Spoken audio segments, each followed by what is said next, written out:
What is good? What is poppin', everybody? It's your boy Mikey T, the movie star. What is good? Appreciate everybody for waiting on me.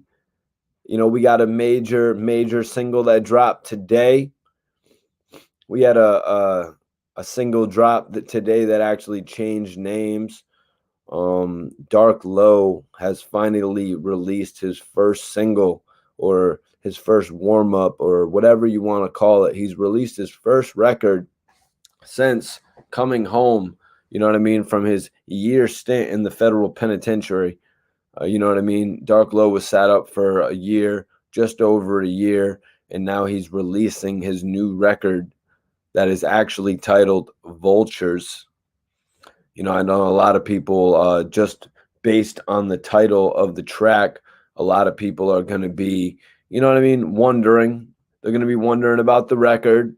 Uh, but I think more importantly is the integrity of the record, like the lyrical, the lyrical advances that Dark Low has made with his career. I think Buffalo, salute to you. Appreciate y'all for tapping in. I want everybody's opinion though. What does everyone think about Dark Low's new record, Vultures? And it actually comes with a feature. There's actually a feature from ARAB on Vultures, you guys. It is a previously recorded track, if anybody is wondering. It's not something that he actually recorded while in jail. It's not something recorded over the phone, for a lot of people wondering about how this record came to be. This is not something that was recorded over the phone while Ab has been locked up. This is a previously recorded, you know what I mean? This is a previously recorded record. You can sort of tell by the way that it was mixed in, but I think they did a really good job. I think they did a really good job of putting it together and putting Ab's vocals alongside of the different sound of the beat. If you guys go and listen, you can tell with the beat, which is produced by Harry Fraud.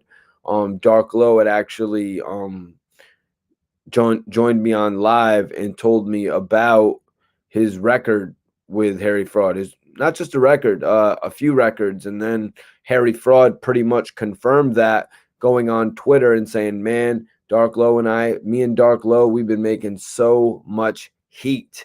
That was an exclusive tweet from Harry Fraud himself. Y'all can follow Harry Fraud. Basically, it's H Fraud or just Harry Fraud. Simple as that, over on Twitter. He's still pretty active on there, you guys. But the new project, Harry Fraud and Dark Low, is getting kicked off in a major way with this record, Vultures. Who's heard Vultures in here? Who has actually heard Vultures in the chat? It released earlier today.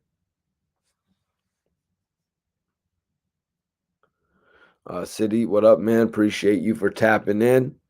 Definitely appreciate you for tapping in. Buffalo in the building. E301, Quan Ali, major salute to you all tapping in tonight. Dark Low's new record, Vultures, is out now. And he actually did an interview with Complex. As well, where he broke down a couple issues in regard to his sentencing, and as far as, a couple of the projects that he's working on. E301 says it's fire.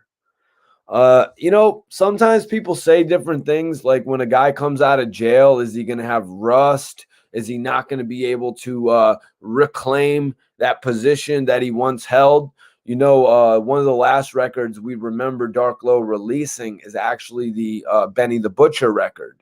The Benny the Butcher and Dark Low record is the last joint we all really remember Dark Low releasing, aside from the projects that were released while he was incarcerated. I believe a Timeless EP with V-Don was released. But the last major record that we remember is the joint with Benny the Butcher. So for Dark Low to come back like this, back like this with actually having a record produced by Harry Fraud, you know what I mean? Number one, let me just say that the fact that he's actually got the record produced by Harry Fraud, and a lot of people that, when I was just listening to it on live on Instagram, they were saying, yo, that Harry Fraud production is grade A.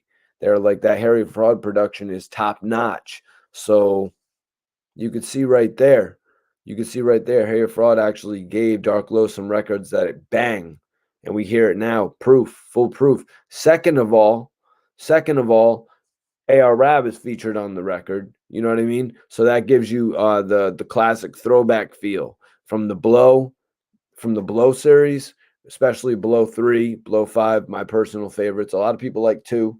A lot of people love 4 as well.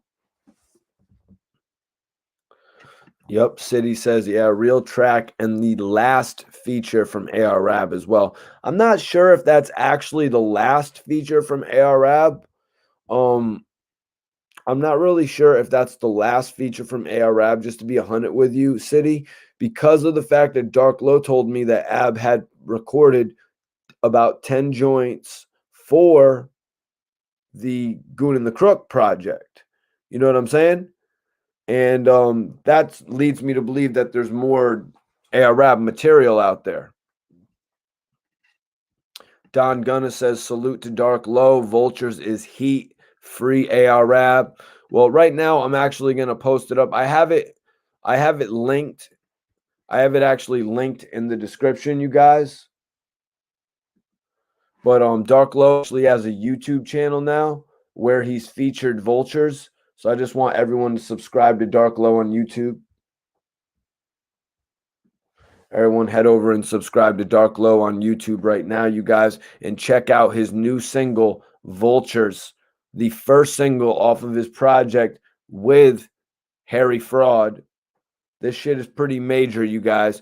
Dark Low, he came to, you know what I mean? He came to win, you guys. He came swinging with this record. He didn't come playing, you know what I mean? Let me see, hold on. Let me get right here. Nah, man, that's not what I want to do. That is not what I want to do. All right, here we go. Here we go. This is what I want to do. I want to post up Dark Low's YouTube stream link for everybody in here.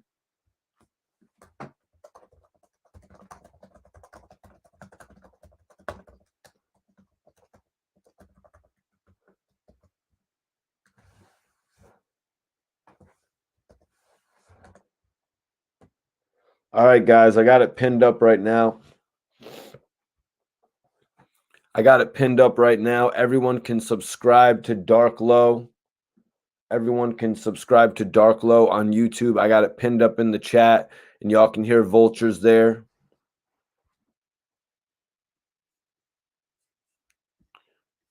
Sword Lord, what's popping, man? City says, yeah, I played it 3 times. It's actually fire, bro. Well, I mean, come on, City. Was that really question if it was going to be fire? You know what I mean? Why would Dark Low, like, that's why I was like going so heavy with the speech I was just giving about the fact that the last time we saw Dark Low on a record was with Benny the Butcher. And now we're actually seeing him return with a Harry Fraud joint. You know what I mean? So honestly, like, Dark Low has been coming strong the whole time. But I want everyone to go subscribe to Dark Low on YouTube right now. And also welcome in my co-host, Rosewood from Philly. What's poppin', my guy? Mikey T, what up, my G? Shout out to the whole Philly stand up, man. Y'all know what time it is, man. Free the men. Shout out to my guy Razor, Big Earth Project about to drop. Yo, OBH is working right now, man. Like News just came off a battle, you know, at one of the dopest battles of the moment with E. Ness and K. Walker. You know what I mean? That was big for Philly. And then you got Dark Low releasing his new single produced by Harry Fraud. You know what I'm saying? Like, yo, right. I'm explaining to everybody the last time we saw Dark Low, it was with Benny the Butcher. And now we're seeing him return with Harry Fraud. Like, come on, that's major. Yeah, that's heavy right there. That's real heavy. You know, I guess that's a sneak preview into what we about to get. You know, the type of music we about to get. Yep. And then Razor is working on his new EP, the Big EP, but also Razor's doing a lot for the community. I know you guys got a trip to Atlanta coming up. Is that this or next weekend? We'll be in Atlanta this weekend. Shout out to my guy Bon Simmons. You already know Think Like an Animal is out. Check that out on YouTube. You know, I'm gonna link with my man Bon Simmons, of course, my family and my pros down there. You know, Lit. we're gonna be working, man. We're gonna be working. We're gonna be working. And definitely keeping the ad name out there and pushing to get him free. You know, putting the narrative out there to every place that we visit, you know, to for people to stay in touch so they don't forget, man. Rosewood, you were actually saying something to me about ARAB merchandise, ARAB hoodies. Is that something the people here online could possibly get in contact with you and get? Well, at the and I would say contact Razor. Contact Razor. Only thing you gotta do is hit Razor up on the DM and he'll direct you more properly for that. Okay. You know. What up? What up? What up? DC in the building. Schizo in the building. What's Good. So poppin'? what up, my J? Matter of fact, Razor gonna tap in. If he ain't busy, he'll tap in. He gonna tap in with y'all. That's what's up, man. But yeah, so we before you jumped in, we were just talking about Dark Low's new record, Vultures, man. And let me get your just initial reaction to the record. What were your thoughts? A great product. And now I'm waiting to see what comes next. Anticipation. That's what I'm gonna say. Those were my first thoughts. Anticipation. And I'll say another thought I had was I wish Ad was out to do Harry Fraud projects of his own. You know, just to hear Ad on that Harry Fraud, I can just imagine if he was home and was able to actually work directly with Harry Fraud. That would be excellent right there. But I'm definitely looking forward to more work. No, yeah, man. A lot of people are saying that that was a really good Harry Fraud beat. You know what I mean? What did you think about the, like, aside from thinking that Ab would sound great on Harry Fraud beats, which is a great thought, what did you think about Dark Low's first offering with Harry Fraud? Like, what did you think about the combination that those two present? Fraud had just done a project with Benny the Butcher as well. Facts, facts, facts. So that with Dark Low right there, it sounds like a great combination. The chemistry is on point, and even with putting Ab in there and fitting it, even the beat complemented everything about OBH. It complemented Dark Low and Ab perfectly. You know, and that's the genius of Harry Fraud. So salute to Harry Fraud. Shout out to him for even, you know, putting spotlight on the city, man. So that's a great song right there. I like that. It's a banger. No, I'm pretty sure the other night you were just saying about, the Dark Low and the Harry Fraud record. You were like, I'm just wondering what features are gonna pop up on there. Right, right. And the first feature he gave us was him an ad. That Classic was throwback. yeah, Throwback to the below 3, below 5. yeah, yeah. And that's why another reason I gotta give props to Harry Fraud because he captured that essence and brought it right back to you. You know, the stuff that you've been looking for or been waiting to hear, or that same essence in a newer form. You know, so you gotta give Harry Fraud the props. Salute the Dark Low for dropping that with Ab on there first so the fans can, you know, get some good music. Now, don't let me confuse anybody. This record, Vultures, it's not formatted how Blow 5 was. It's not formatted how Blow 3 or Blow 4 was. It's formatted verse and verse. You know what I mean? Like pretty much a standard record. Facts, facts. Definitely. Did it right. Did it right. It's not too long, not too short. Perfect record. It's a perfect record. Yep. And it got replay value. That's another thing. While I'm listening to it, I had a replay value in it. So I'm like, oh, this is something that, you know, I'm be knocking. And I know the fans definitely is is loving that. Unexpected. Mm. Yeah, man. A lot of people, I'm telling you, Rosewood, a lot of people were like not expecting Dark Low to come back with his first record to actually be the Harry Fraud joint. Mm. You know, Low was doing some talking and he was like, yo, I've been working with Harry Fraud. I've been working with V Don. Everyone knows he's been working with V Don again. Right, Everyone knows him and V Don probably have a couple records in the tuck if he really wanted to do it like that. You know what I'm saying? Mm-hmm. Definitely. I believe so. But to come out with the Harry Fraud track, it's like, all right, I'm gonna put my money where my mouth is right here. And I'm gonna show you that I'm actually working with these guys. I'm gonna show you why I'm not just gonna I'm trying to maintain my career right now. Yeah. And basically I wouldn't even say maintain career, just really just out here working and presenting my art to my fans and to the rest of the world. Yeah.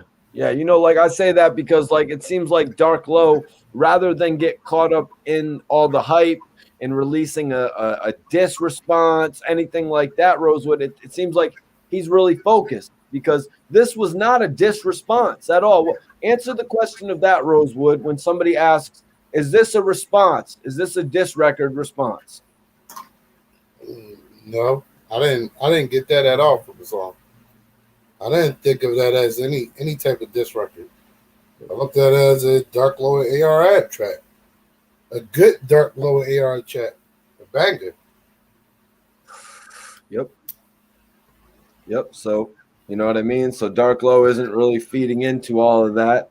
You know, let me ask you a question, Mikey T. Yeah. Now, do you think it's going to be a whole Dark Low Harry Ford project, or are we just going to get multiple songs? I think that we're gonna get a project, man. I think we're gonna get it seems like Dark Low is planning these 8-song projects because he did an interview with Complex and they asked him it would be interesting to see an interview with you and it would be interesting to see a mixtape with you and Benny the Butcher. And Dark Low was like, we actually got 4 songs done, so we only need 4 more. And if you look back to Dark Low's bucket list, I think it only had like 8 or 9 tracks. So that's kind of like a theme right now with like 8 or 9 track tapes. Well, I'm gonna give a little hip hop history right here. Now, back in the early '90s when it was still tapes, when you drop 7 songs, that's an EP. 8 songs, that's an EP. When you drop your album, that's an LP. So people will always drop, before there were mixtapes, there were EPs. Matter of fact, it was snippets, EPs, and then you had an album. Snippets were basically like 3 songs on one side, 3 songs, so 6 songs altogether, but they'll only play probably like half a minute. How they do on Instagram now with somebody playing the music, they might play only a little bit of it. That's what you'll get. You'll get 3 songs on one side, 3 songs on the other side. And matter of fact, the 3 songs on the other side were instrumentals to the songs that were on the other side. Then you had your EP. You get your EP, and then you got 7 songs. It was basically building everything up to your album. So I think more so what people are doing with the EPs now is like it's like you can really almost get an EP done in one session, a session and a half. You know what I'm saying? And plus it doesn't take everything that an album takes. There's probably not all the yellow tape that an album takes. So that's why a lot of these artists are doing EPs together, and also to see if they can get a label to bid on them. You know what I mean? True. That's another reason. Leo King, salute my J. Thanks for tapping in. That's another thing with the EP is basically a promotional or a leverage tool for you to present to the labels, as your up and coming project. So if you're doing a project, you might have 20 songs recorded, 30 songs recorded. So you might know what your album is already going to be, with 10 songs, with 13 songs is already going to be on there. So then there might be 7 songs out of that, the 30 that are still hot you'll make that your EP. And that's what the labels will look at. That's what the fans will look at. And now they're waiting to see what the album is sitting for. So that's pretty much like a bargaining tool plus leverage and promotion all in one. Lean Breezy says it feels like Lowe is talking about himself on the first verse. It could be interpreted that way. I mean, I think that's why he did it like that. So you can interpret it any way you want it. It's art. You're not supposed to. Everybody's not supposed to interpret it the same.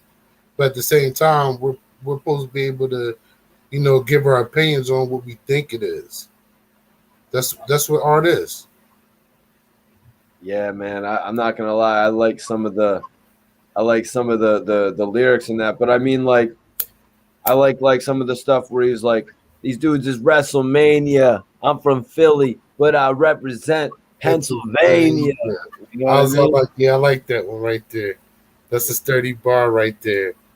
Mitchell Santos, instead of you gotta put Mitchell. Big Switch up. Put instead of the YU, just add an ER. You add an E and an extra R. That's it, baby. That's it.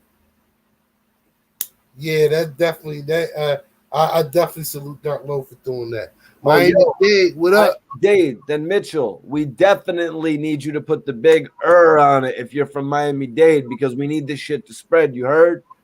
So salute to you, man. Salute to you, my J. Yeah. Yeah. Av said, I could pack a whole trap house. I don't need no promoter.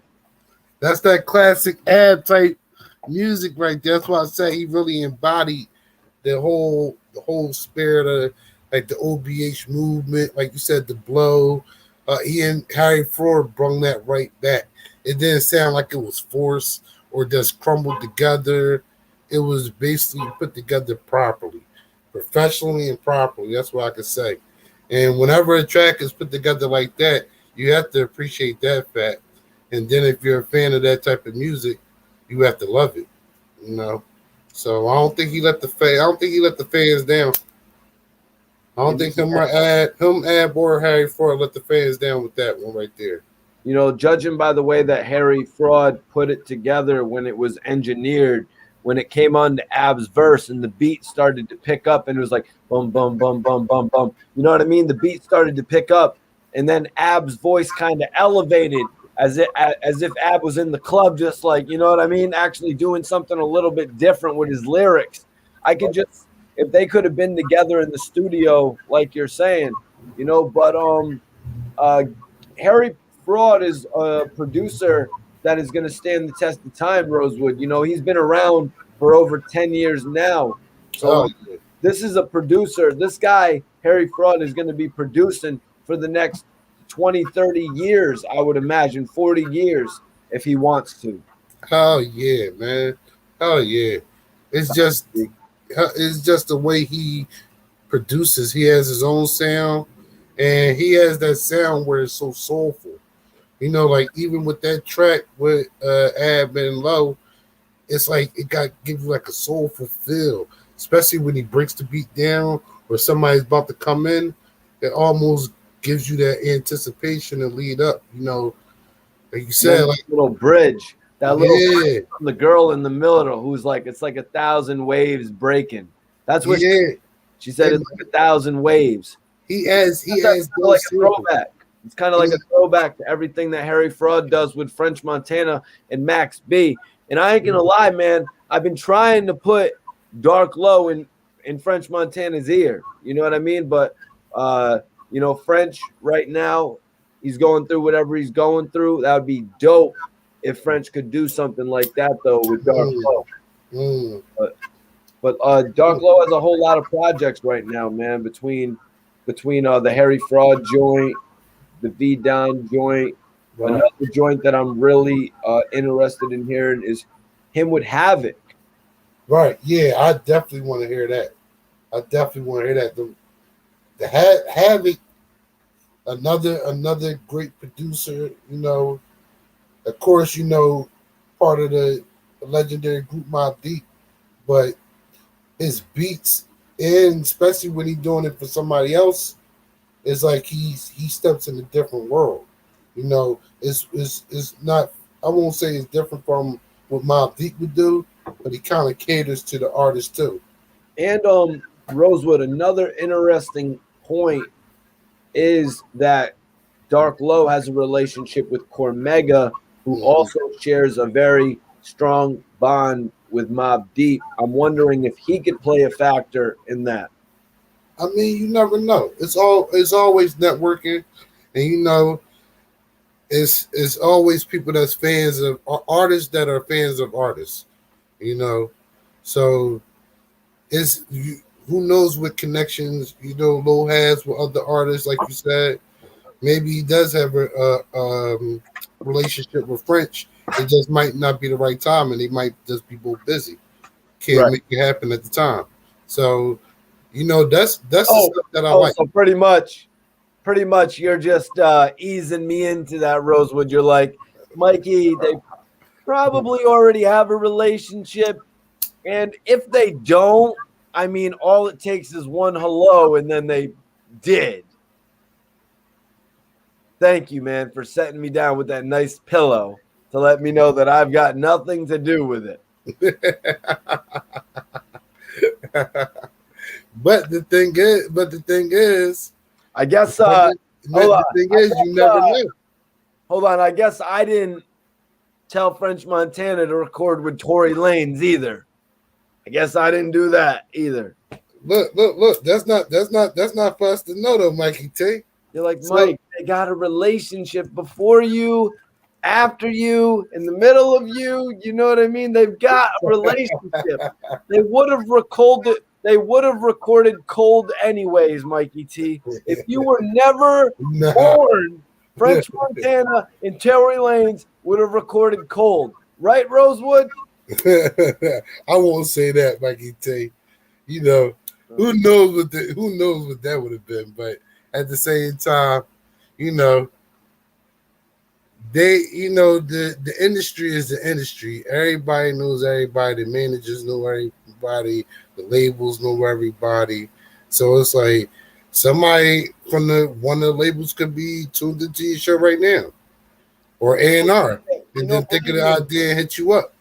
Believe me, I got the utmost love for French. We've actually spoke on the phone and shit. We've actually met a few different times, but I got the utmost respect for French. To be honest, Mikey T, did you ever get a chance to first work with French Montana, like during the camera era? And did you ever get a chance to interview him? No, but that's I have had a couple opportunities to interview French, but that was the thing I was sort of talking about, like why I have the utmost respect for French is because he actually featured one of my interviews with Max B on his album. Like he actually left my voice on his album. Honorable. I mean, I just said the word but I mean, listen, that's honorable. You can easily cut that off, but they left it on to give you your flowers. Leo, we smoking on some runts tonight, bro. The last of it too. I got the last O of the runts. So I knew about the drop though, right? News about the drop. I'm proud. Are you excited, or I don't think you too enthused, Mikey T? I mean, let me think. I probably smoked about 5 O's. I smoked about 6 O's of the runts. Do you think I should be done with it? Oh yeah. You done? Yeah, switch up, change the pitch up. But so one other thing that Dark Low sort of revealed, he kind of spoke on it. I don't think he really said this with us. Correct me if I'm wrong, but he in the Complex interview, check it out. Dark Low did an interview with Complex. He said, now he's facing 9 years max. He expects to do 1-2 years. You know what he told us, but he also told Complex that he potentially could get 20 years if he violates his federal probation. Oh yeah, that's definitely a possibility because we don't know the terms and conditions. They give you terms and conditions upon your pretrial house arrest. You know, they tell you, listen, you do this amount of time. And then with the feds, it's even the penalties are worse. So it's a possibility. You know, I'm not the the most brightest in the education of the feds. Never been there. Have family members and their homies in there, so I know off that. But I know with pretrial house arrest, they're real strict, whether it's state or federal, because they're really giving you a little pass to be out while you go to court, Right. instead of being in jail. Which you've been campaigning so hard for when speaking about AR Rab's appeal.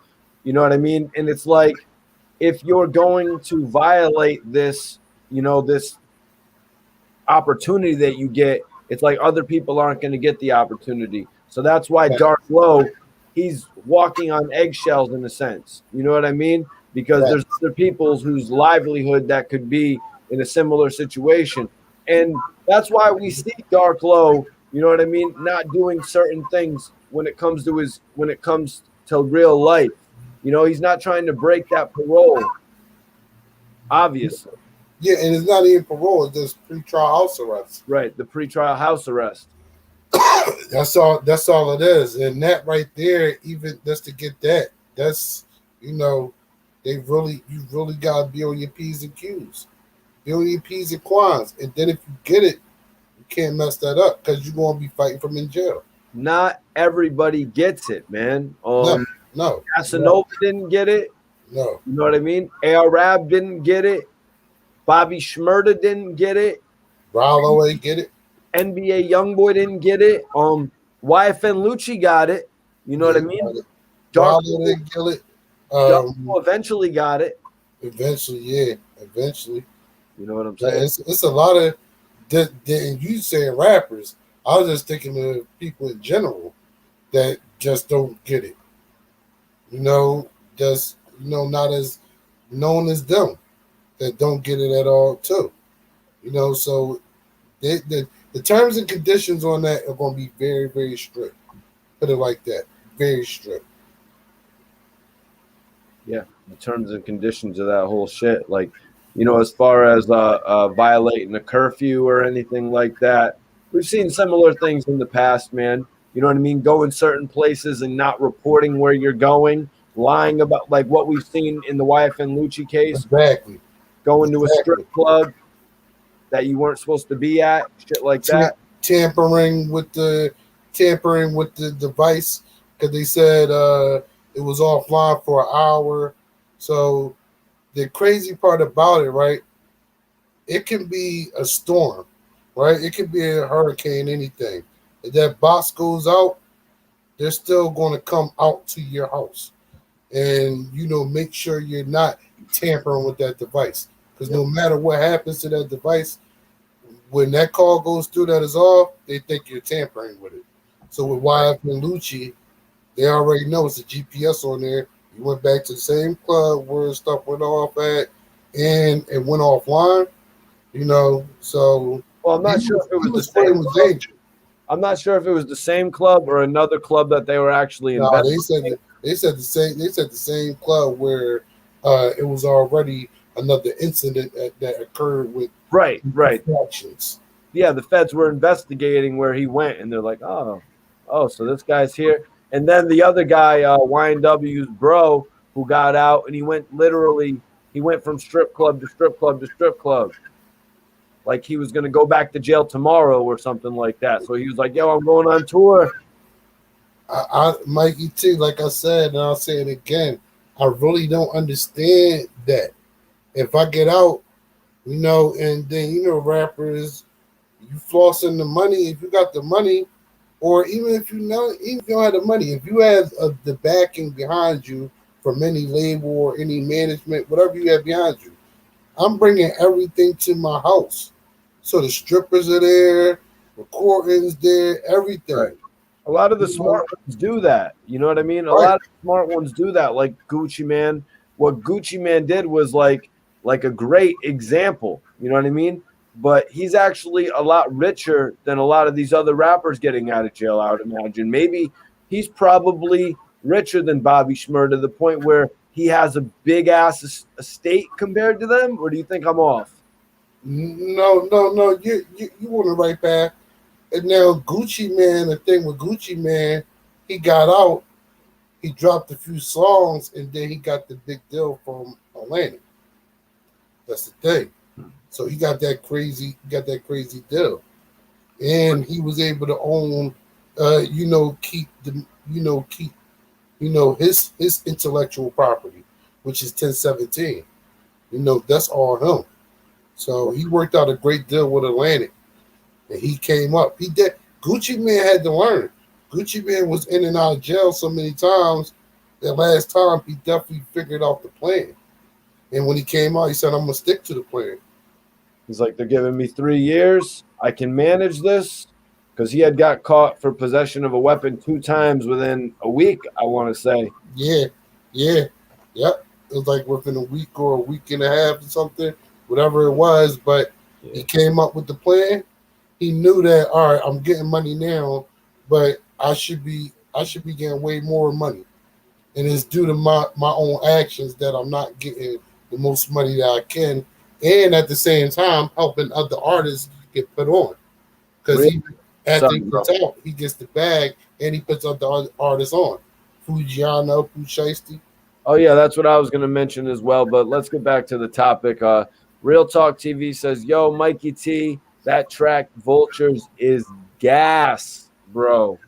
Yep. Facts. Yep. He's back with some shit, man. I actually pinned Dark Low's YouTube. Go follow Dark Low. Go subscribe to Dark Low's YouTube if you're watching this right now. I got it pinned up. Real Talk also says all the way around the board, Ab is respected. Yeah, Ab was definitely doing his thing on that record, man. I think, some people were saying it was the last AR Rab record. I don't think that's the case, because Dark Low had said in an interview that there was actually 10. I think that phone being so close to whatever you're on is giving us a little. My bad. Yeah, I can hear myself coming out of that phone. 203, what's popping? You still here, Mikey T? We good? Let me see. No, we're good. We are 100% good. Liam says, damn, just listen to that track again. AR Rab is the king of Philly. If you know, you know. He brought that essence back. Liam. That's why I'm saying with Harry Floyd making the track so perfect, because he brought that essence back that people been wanting to hear. Right. That track, that's definitely a banging track right there. Yep, I think Dark Low came back just the way he was supposed to be 100% honest with you, man.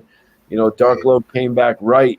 A lot of people were thinking he was going to play into the bullshit, but Dark Low came back swinging like he does with the music, man. That's what's really got him through all the years, like actually connecting to the people with the music. Mm-hmm. Yep, connecting with the music, man. It's about the music. It's about making sturdy music, man. Honorable, sturdy music that the fans was already banging with. You gotta get the fans, your core audience, plus the ones that don't know you or just tuning in because of whatever happened. You gotta get them. You gotta show them, why people even talk about you. It's because you're a rapper that makes good songs. But yeah. But when we were speaking earlier, another consideration was that, Fujiano, who was facing 3 or 4 years, he went ahead and cut off his ankle bracelet. When we were talking about ankle bracelets and shit, he just cut the shit off. And it's crazy when we spoke on that way back then. I said the same thing. I'm like, I can't understand that, because I'm like, all right, you got Gucci Man behind you, you got Atlantic behind you, the vouch to get you out. and you could be able to possibly still do whatever you want, because you can say you working. So then you can go to the strip club or something like that. You build a rapport with your, whoever you got to talk to, and go from there. Yo, guys, Arab just hit me up. Arab just hit me up. I told him about the record Vultures I dropped. This is the question that Ab is asking. Ab says, "That's what's up. How does it sound? How do it sound?" So I need everybody in the chat. How does Ab's verse sound so I can respond to him? Right. Yeah, that's honorable. Ab That's wants to know, honorable. how does it sound, you guys? That's honorable right there, man. Everybody, come on, send me the response. I need to know. Right. Everybody share this video right here, man. We need all the fans to tap in. You know, and talking to y'all directly, man. Mikey T the conduit, man. That's how we carrying it over here, man. That's real honorable right there. Damn right, man. When you mention my co-host Rosewood, you damn right. You compare him to somebody like Rick Ross. That's what I want to hear. You compare him to Rick Ross. The real Rick Ross or the real Should. Compare. Hey man, nah, bro. You bosses, got all bosses. All bosses. Yo, Jamal, go listen to the record. Come back in here and tell us what you thought. Yeah. Yo. Sturdy. E301, you said sturdy. Arab wants to know, how did he sound on Vultures? How did Arab sound on Vultures? What's your opinion, Rosewood? Flames. Flames. Flames. On point. On point. On point. That's one word I could say is on point. DF, go listen to it right now. Come back in and let me know, because Ab wants to know, how did he sound on Vultures? Ab is asking the question, you guys. Right. It's not just me. Answer Right. it. Ab is actually asking the fans. And I'm not going to respond yet, you guys. Sean, what up? Right. I'm not responding until y'all tell me. I'm not responding until y'all tell me. Ab's verse was fire, Schizo. Ab's verse was fire. Tell Abs he sounded fire. How did it sound? Because of the fact that they merged it from another track, though, you guys. Wow, all right. Same goon, but woke, right? I need to listen to it. Go listen to that shit right now and get back to me. Who is Ab was on point as always. Everyone go listen to that shit and get right back to me right now, you guys. I'm rolling up. We got time. Free the bull.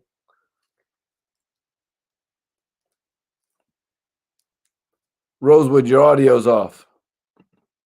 My bad, Mikey T. No, I was just saying free him and free all the men that's in there, yo. Real trap. Now, when yeah, sorry. No, I'm about to say, now you kind of spoiled it or whatever. But I didn't know that they did that. They did a combination. So what do you mean? Like you said, it was like from another song or something. You said. Oh yeah, that was actually, it was from another record. They took Ab's verse from another record that was unreleased, and they put it on Mary Fraud beat. That makes it even more honorable because the sound quality is so perfect. The blend, the mixing, the mastering of it, that's even more honorable and sturdy because, like you said, they're bringing it from an unreleased track and building around Ab and Low, give you the essence. That's hip hop right there, man. That's real hip hop. I'm gonna tell Ab right now. Everyone in the chat is saying it's fire. Sounds fire. Saying you sounded. What was the one guy say? One dude in here said he sounded. Ab was on point. No. saying you on a whole different level.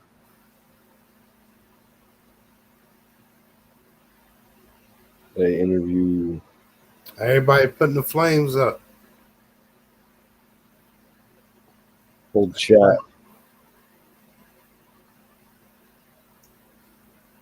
Yo, y'all need to share this video right now. We could probably get Ab to call right now, I bet.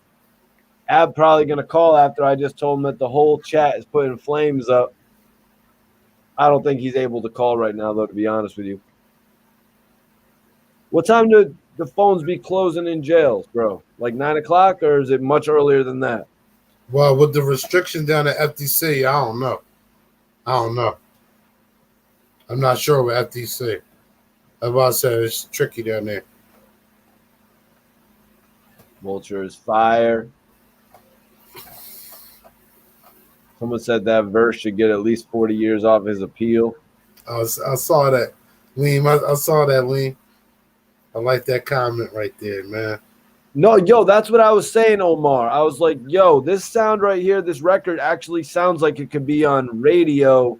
You know what I mean? I was like, it actually sounds like it could be one of those records that goes on radio.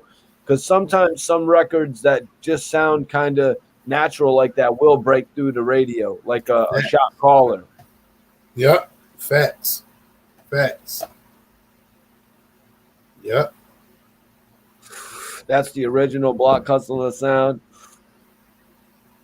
Yes, it is. That's what I said in the beginning.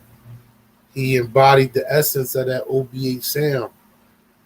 He embodied the essence of AR Ab and Dark Low Track.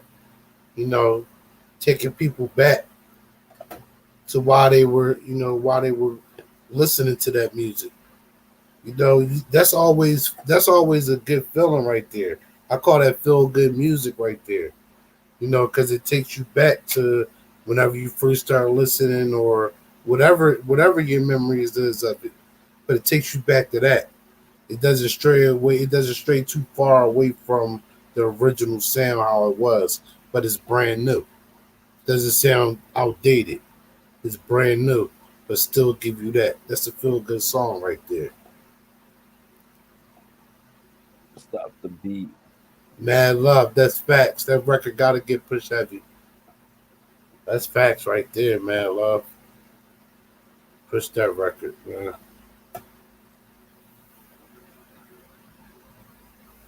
Lean Breezy, you right. They different, bro.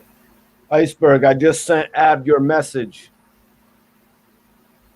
My guy Iceberg said he loved how the engineer stopped the beat and brought it back when your verse started for emphasis on your lyrics. That's the type of shit that I want to send to Ab, you guys. Real type reviews. Exactly. Which you can't get that nowhere else, Mikey T. You can't get no other interaction where the artist is going to deal with the fan. Even the artist that's out here don't even interact like that. You know, that's why I said, man, hit that like button, share this video, tune in to Report Card Radio because Mikey T really is reporting. That's why it's called Report Card Radio. He's doing the reporting. He's being a journalist here. Right. You know, tapping in. Giving it to you live right here. The message, he show you the message. At the same time, he brings the people in the comments input in and sends it to Ab. So Ab is basically here with us. You know? So that's honorable, Mikey T. Damn, you know, man, I gotta give you your flowers, my G. Yo, Lean Breezy says Rick Ross on the remix. Man, Rosewood, you were saying you're going to be hyped to see who shows up on this project, man. I am. You want to know what I'm hyped for, bro? I'm hyped because sometimes people don't jump on shit when it first happens. But once it comes out and people see what it becomes, I'm excited to see what this brings. You know what I mean? I'm excited to see who jumps on board after this project drops. Like, wow, he really is the truth. Oh, facts. That's a good thought to think of.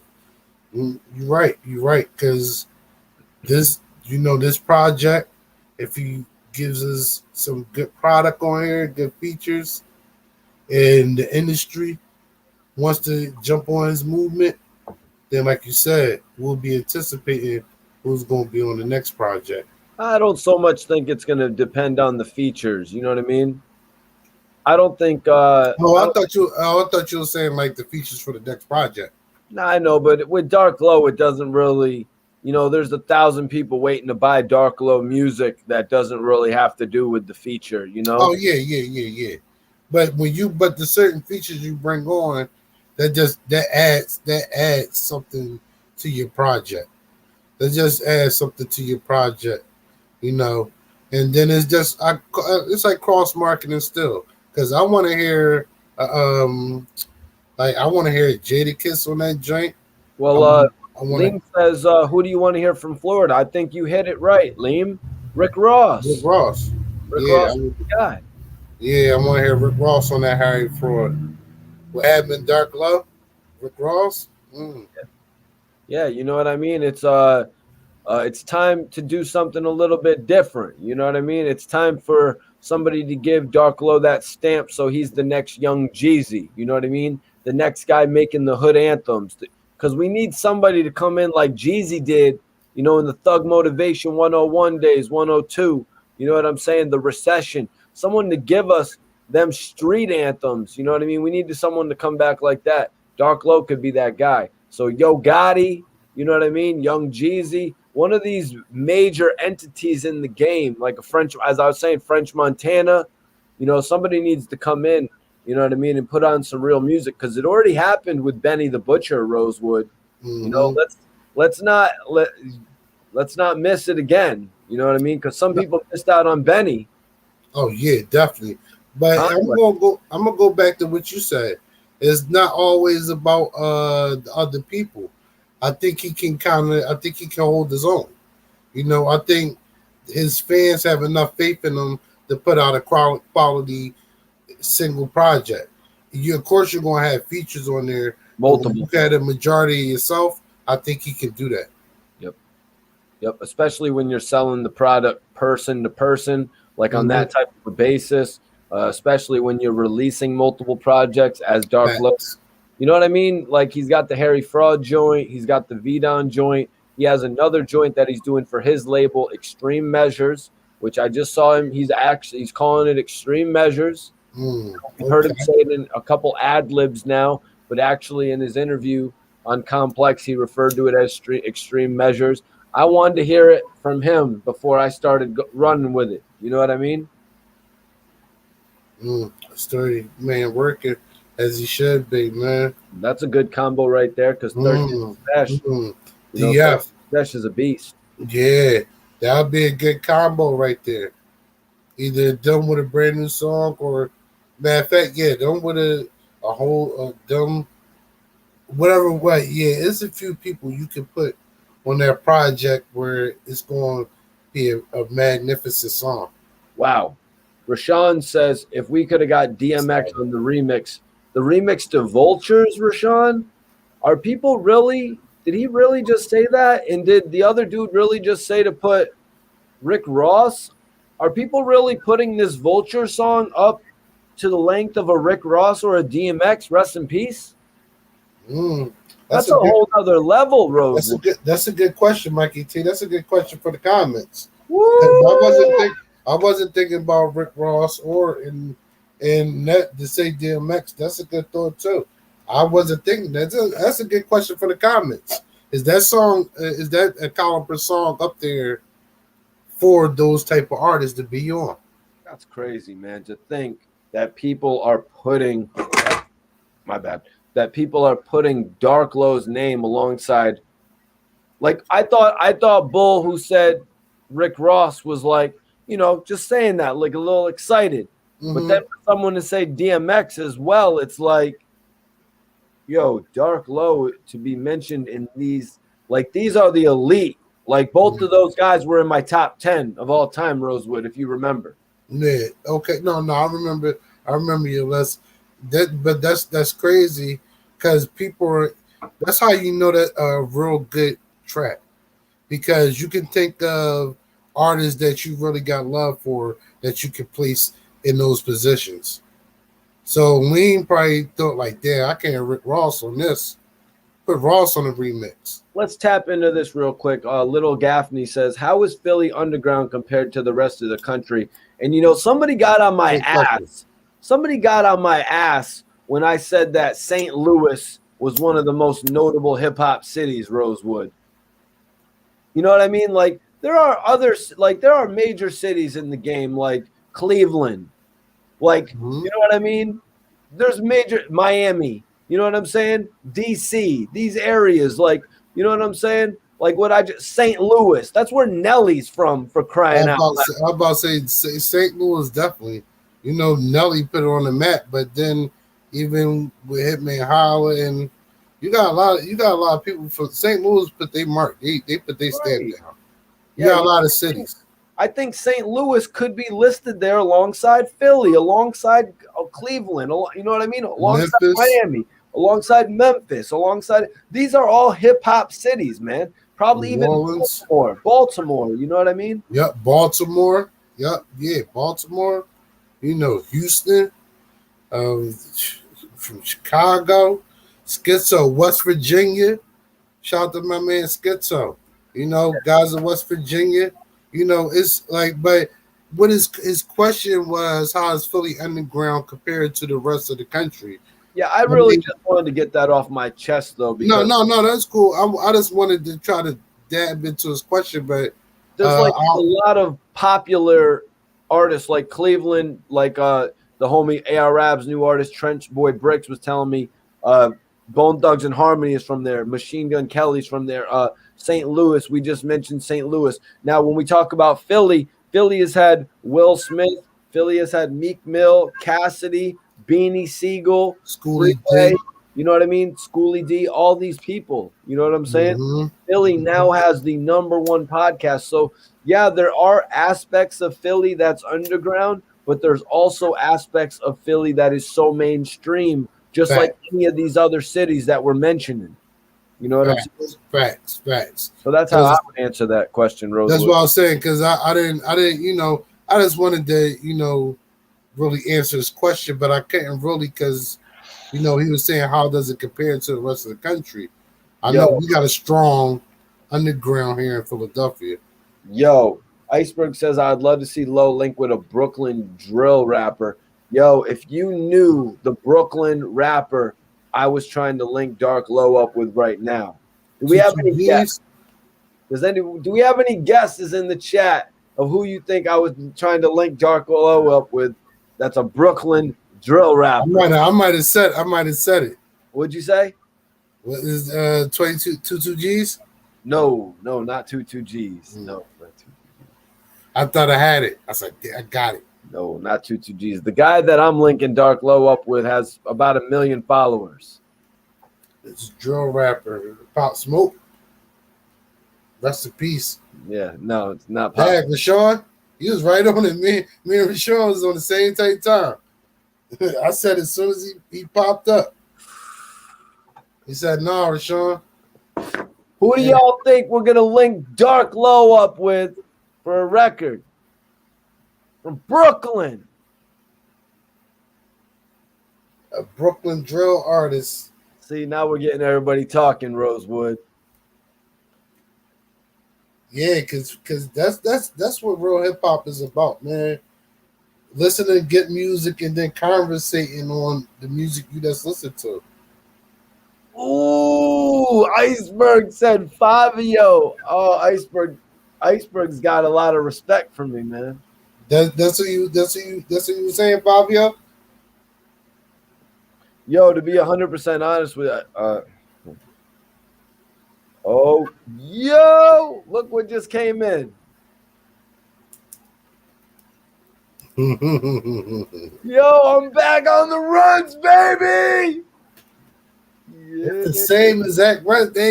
You gotta have some pink runs or some white runs now. I got the purple one right now, but now I'm gonna get the white. Oh, all right, you got the white. All right, boom. Yeah, all baby. Right, you get money. And you still switched it up.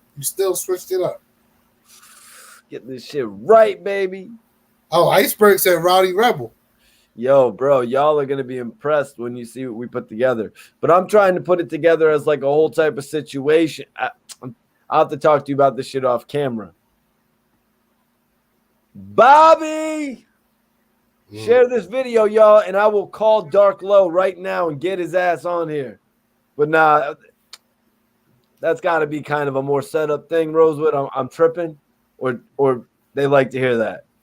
Yeah, you know the fans like to hear that because every time you say it, they think it's not going to happen, and for some reason, it always happens. As soon as the people in the comments start denying, I don't know how it happens. They like, yo, y'all be speaking it into existence by hating. That's why even the haters get love in here. If everybody in here shares this video, we'll get Dark Low in here to talk about Vultures. I guarantee you. If everybody shares this video, though, all Sturdy. 130 of you, CJ Sturdy. Pop, and we're here talking about Vultures. Dark Low dropped it on his official YouTube channel. I've got it pinned up right now. So let me ask you, Rosewood, with Dark Low's release in December, is this a little late on releasing the music? Obviously, he was playing it like he wasn't doing no media at first, but we came out and did the interview probably April, late March, something like that. Around then, yeah. So yeah, around there. So in relation to that, he took 1 month to release a song. So that's kind of not that long? No, it's not that long, and really, it's perfect timing. It doesn't seem rushed. Yeah, it doesn't seem rushed, and it doesn't seem like it's too late. It's perfect timing. Perfect timing. I think his plan, he's working the right way. Mr. X, you right. In Philly, you can walk on every street corner, and there's at least 3 people that can rap. I can't lie about that. Yeah, no, he said there's at least 3 people rapping. Oh, rap, that's true too. That's damn near true too. Who is Young Bossy? I'm not familiar with Young Bossy. I'm not familiar. Well, tonight I'm blowing on the purple runts, but hopefully tomorrow I'll be blowing on the white runts. You dig what I'm saying? Shit's gonna be lit too. Yeah, I'm definitely gonna let you. When I'm down in the A, I'm definitely gonna let you know what I'm smoking on. I'm gonna give a good chronic review while I'm down there tapping with my guy Mikey T. Give a good chronic review, of the A's finest greenery. Let me ask you a question, Rosewood. Did you have to provide like a COVID negative test when you rented the hotel? No.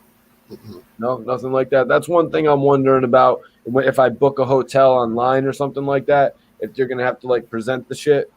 No, but if you do, they will tell you though. They will let you know. Yeah, man. I wish I could get out there to ATL with y'all, man. I was just in Atlantic City, and I think New York is supposed to open up the 21st. Things are supposed to start opening up on the 21st. So by the summertime, Mikey T, you gonna be moving back up and down the East Coast, man. You be back at it. Yeah, you be back at it, man. Yeah, I'm just getting a little cramped up, man. I want to do some work. I already know, man. I already know. You listen. That's why, Mikey T, I'm definitely blessed to be able to maneuver and even to be able to be on here to speak to the people, chop it up with you. I'm just blessed to be able to do all these things while these things are going on, even to be able to push my movement and network while it's kind of tight, so when things open back up, we already rolling. You're already rolling. Nah, man, I think you're a well-deserved entity out of the Philly area, man, that needs. Appreciate that. I think you need a light shined on you, man, so I'm glad you can come on here and represent yourself. And Ronald said, yeah, New York is going to be crazy when they open up on the 21st. Yes, indeed. Okay, so the 21st is when stuff is kind of going to be literally, because I know some states are doing it a few days before, but New York is the big city, so. Heavy gang, salute. Sasso, you familiar? Yeah, Sasso, Leaf Ward, Salute Leaf Ward, definitely. But what about Sasso, man? Was he popping before Leaf Ward, or is he coming up now? No, he's coming up now. I've been heard of Leaf Ward. Leaf Ward been putting in work in the city. No, of He course. Leaf Ward is out. He's out of here. he out. He definitely out there. I'm about to say he been putting work in the city. Right. But I want to focus more on the unknown guy. Well now Za Sosa, he's definitely up and coming. Yeah, you should definitely check him out. You should definitely check out. Yeah. Put me on to him. Send me his shit so we can. Oh no, I got you. And who's PMT Aoud? I haven't heard of him. Right. Za Sosa though, that's the youngins definitely be banging him. The youngins be banging him. Oh, word? Does he got a cool dance move or something? No, it's just his raps. His raps. They ain't about new. Like in Philly is really we really don't get on the TikTok like dance music. You're right. If it gets there, it gets there. You're right. Yep, you're 100% right about that. Not every single rapper out there is like a Little Uzi Vert. You know what I mean? That's what made Little Uzi Vert so eccentric coming from Philly. Exactly. And he's still hood. He's still hood. Gilly told me. Well, that's what Gilly told me. Well, that's what Gilly told me about that whole incident that happened with Rich Kid when I guess Rich Kid was at some spot. Oh, yeah, on South Street. Yeah, I guess it was like an ice cream spot or something like that. And I don't know where he's coming out of, but wherever he came out of, he chased him into Starbucks. And what Little Uzi Vert jumped out of his car and was just like, "Yo, don't you have a problem with me or something?" He jumped out the car with the t-shirt and the sweats on, pulled the sweats up and said, "What's up? Let's get it cracking." A one-on-one. Yeah, one-on-one. Yeah. Yeah, it's been a bunch of one-on-ones on South Street, so they ain't nothing new. Broad daylight and all. Get it off your chest, and that's it. A lot of these rappers aren't afraid to fight. You know what I mean? Oh, no. See, Uzi from the hood. A lot of the people, that the fans, they just thought that, the rock star image, the person, all that, or whatever, that was just him.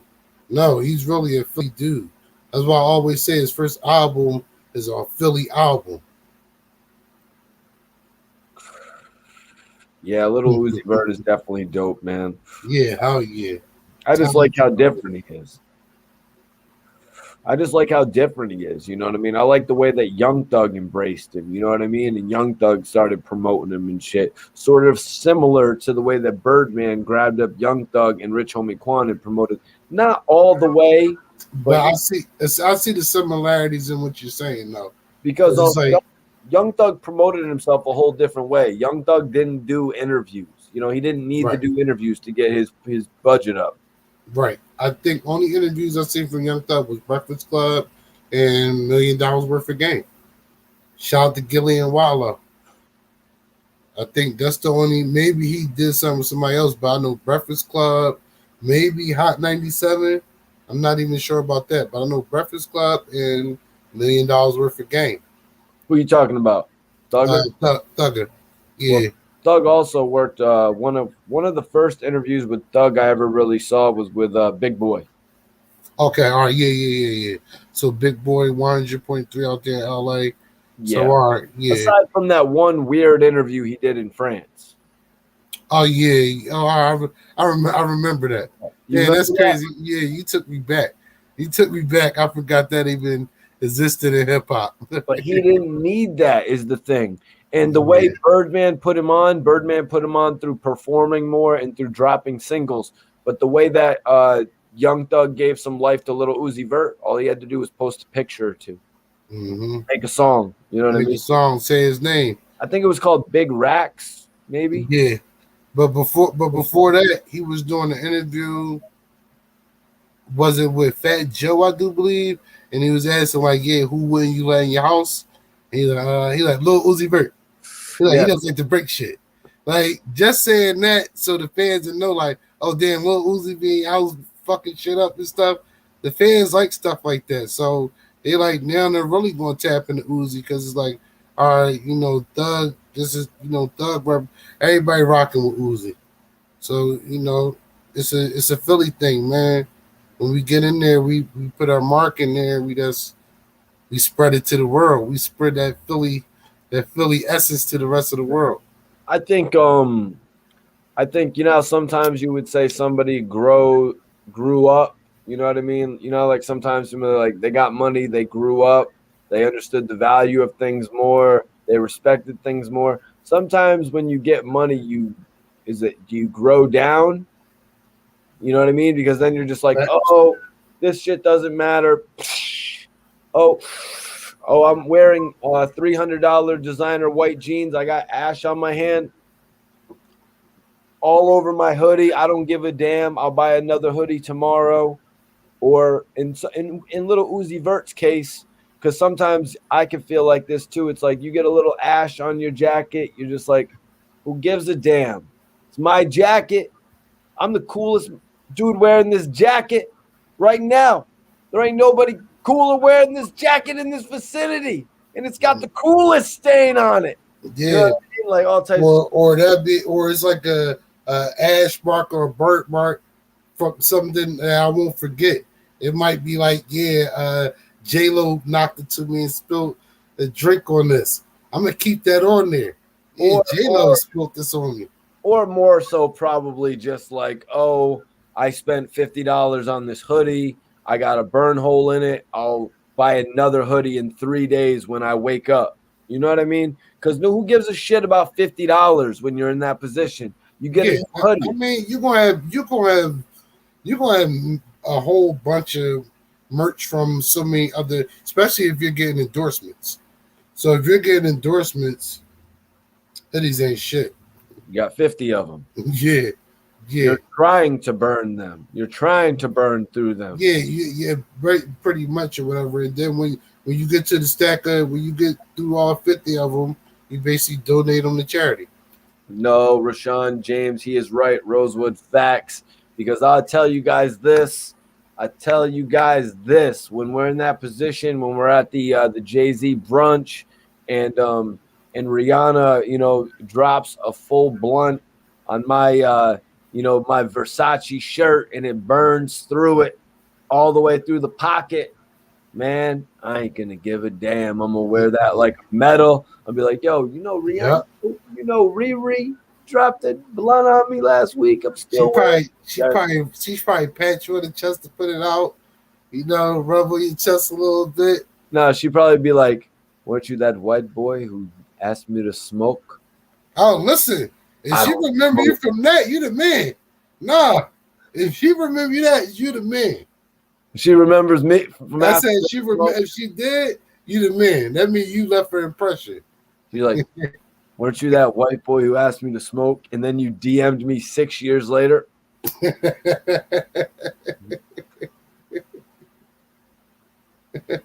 No, it's going to be like when Petey said he went up to he spit for Jay-Z and Dame Dash, and he bombed. He said he went back, and they didn't even know. Exactly. Even remember that. Exactly. She's not going to remember that I had Blue Dream that time. I'll have runts. I'll be like, yo, I got some runts, Riri. You gonna be prepared this time? She's like, oh, you've got runts because I fucking hate Blue Dream. I'm like, oh, shit, is that what it was? Is that what it was back in the day? She wasn't fucking with the Blue Dream. We had the wrong strain. Yeah, she's like, you got the Blue Dream?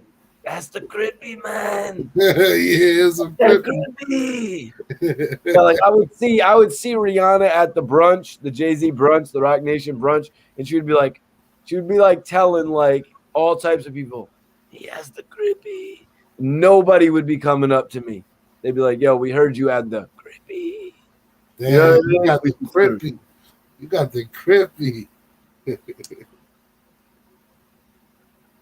Yeah, man. Yeah, man. Primo Darklo. I've been seeing he's been releasing a few joints, bro. I've been seeing he's been releasing a few joints, man. But he has actually released his first official joint now, Vultures. What did you think about the title of the track? Why'd they call it Vultures? It's pretty much kind of, is it based on the actual term of a vulture? What would you say? Um, and you know what? I was kind of trying to listen to the track, and I thought of it as like, they bodied the track, so it's dead, so it's vultures flying around. Right. As I was looking at the cover art, that's what I was thinking. We bodied the track. Yep. I think you're 100% right on that, man. I don't think it's necessarily a title that actually has to do with what they're talking about on the track. I think it's more of just a cool title. Yeah, we bodied the track. The track is dead. Vultures. They flying around, and as I was looking at the cover art with the vultures flying around, that's what the picture I painted. You're an asshole, Iceberg. And then CJ's like Blue Dream has been trash. Fact though, this is like back in like 2012 though, 2011. And then Iceberg is like Rihanna would see me this day and be like, "Isn't that the white boy with the trippy?" It was Blue Dream. It was just Blue Dream. but back then, like you said, 2010, Blue Dream was hitting. It was kind of hitting. Rihanna. I don't know what Rihanna was smooth. If you had Blue Dream around Rihanna in No, 20, no, in I need 2011, something. I need something that's like $100 an eighth. I'm sorry, yo. Around her. I hate to put myself on blast like this, but I'm doing what Hitman Holla should have did in his battle with Cassidy. You know what I mean? I'm putting this shit on Front Street From the beginning. yeah, exactly. Before anybody else can bomb on me about this. Yeah, Rihanna would be like, yeah, that was the boy with the blue dream, because Blue Dream to somebody like Rihanna is like Reggie. You know what I mean? No, I see what you're saying.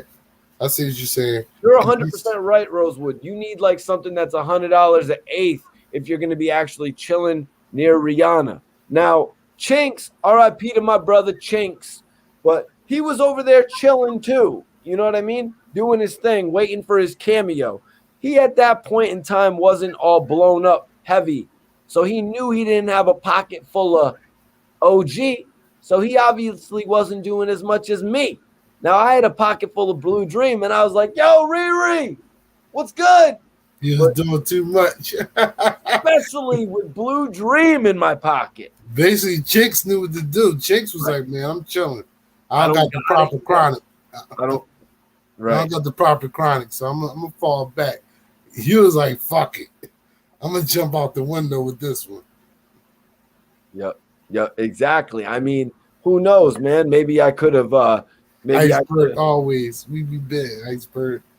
It's just ridiculous the fact that Rihanna probably knows me as the white boy with the crippy. She knows Leonardo DiCaprio as the white boy with the Oscar, but Mike T is the white boy with the crippy.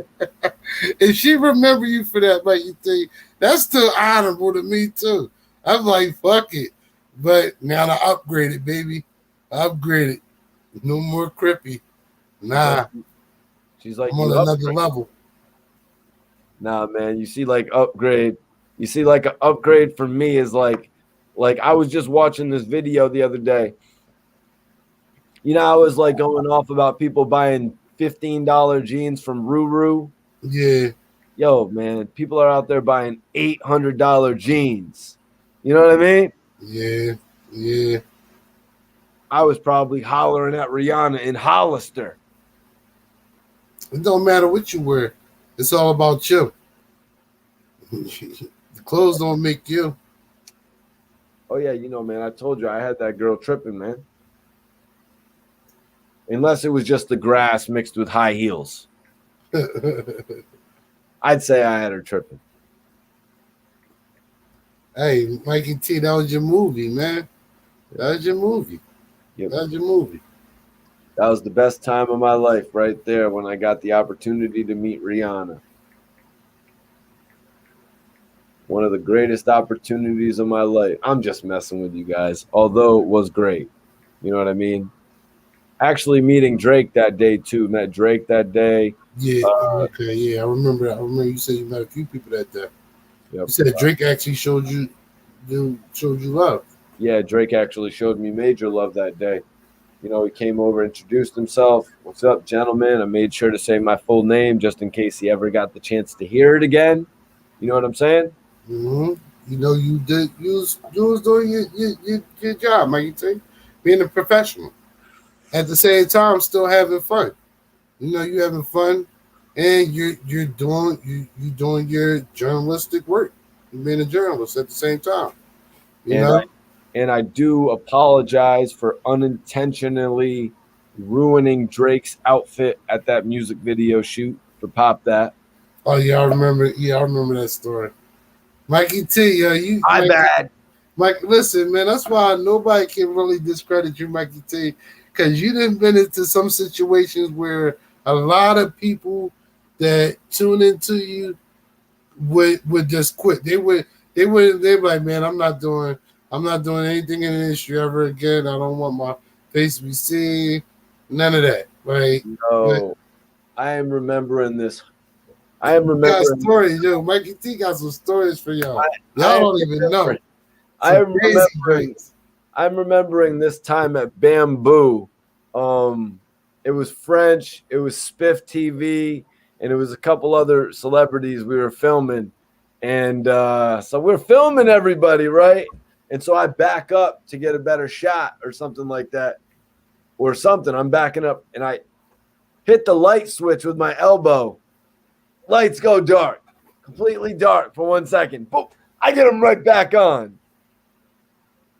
Anybody notice that? Listen, but if ain't nobody noticed, everybody noticed it, man. You said everybody noticed it? Who wouldn't notice a whole room going dark? As long as you cut it back on, you know, anything can happen, man. Anything can happen. Man, that was one. King Smog, what up, my J? What up? What up? What up? What up? What up? Off TV, that was pretty much it, man. We were all in the little back room, me, French, and a bunch of other people, and and Spiff TV and shit. And I kind of cut the lights off on accident. You know what I mean? Salute to Spiff TV too. Definitely was in tune to his movement. He's bringing us a lot of hip hop, man. Nah, Drake wasn't there. That's a whole nother story at Bamboo for French's album release party. But the story, I'm not telling that Drake story unless somebody hits the Cash App. Right, I was about to say, you said it. It is hilarious. That's what I'm saying. Mikey T got some stories, man. I swear, man. I don't Cash App if you want the Drake spilled drink story. Because that is one of the most embarrassing things I've ever done. Thank God Drake doesn't know that was me. Rosewood's like, they got cash at you for that story right there. Yeah, facts. I'm not just gonna belt out that story. Hillary Williams, what's popping? Appreciate you for tapping in. Yo, King Smog, did you get a chance to hear the new Dark Low record called Vultures? If anybody hasn't heard it, click the link that I've got pinned. It's to Dark Low's YouTube channel. Everybody head over there and subscribe. Definitely. That's definitely a banging track. Anybody that just tapping in, man, salute everybody that tapped in tonight, that's still tapping and rocking with me and Mikey T. That track, Vultures with Dark Low and AR is a straight banger. You know, if you're a fan of OBH, you're going to love that track right there. Yep. You're going to love that. Everyone's been waiting for it, Rosewood, and Dark Low is delivering, man. And there's more to come. There's more to come. There's more bangers to come from everybody out OBH. It's a lot of music coming. CJ, facts. Shit go extra hard, Low. Facts, man. We're going to have to get Dark Low in here tomorrow night or something like that, man. Honestly, he might be ready for an interview. I think they got a release date. Damn, I think the release – we'll probably do it after his tape drops so I could ask him a lot about the tape, to be honest with you. Yeah, that'd be real honorable right there.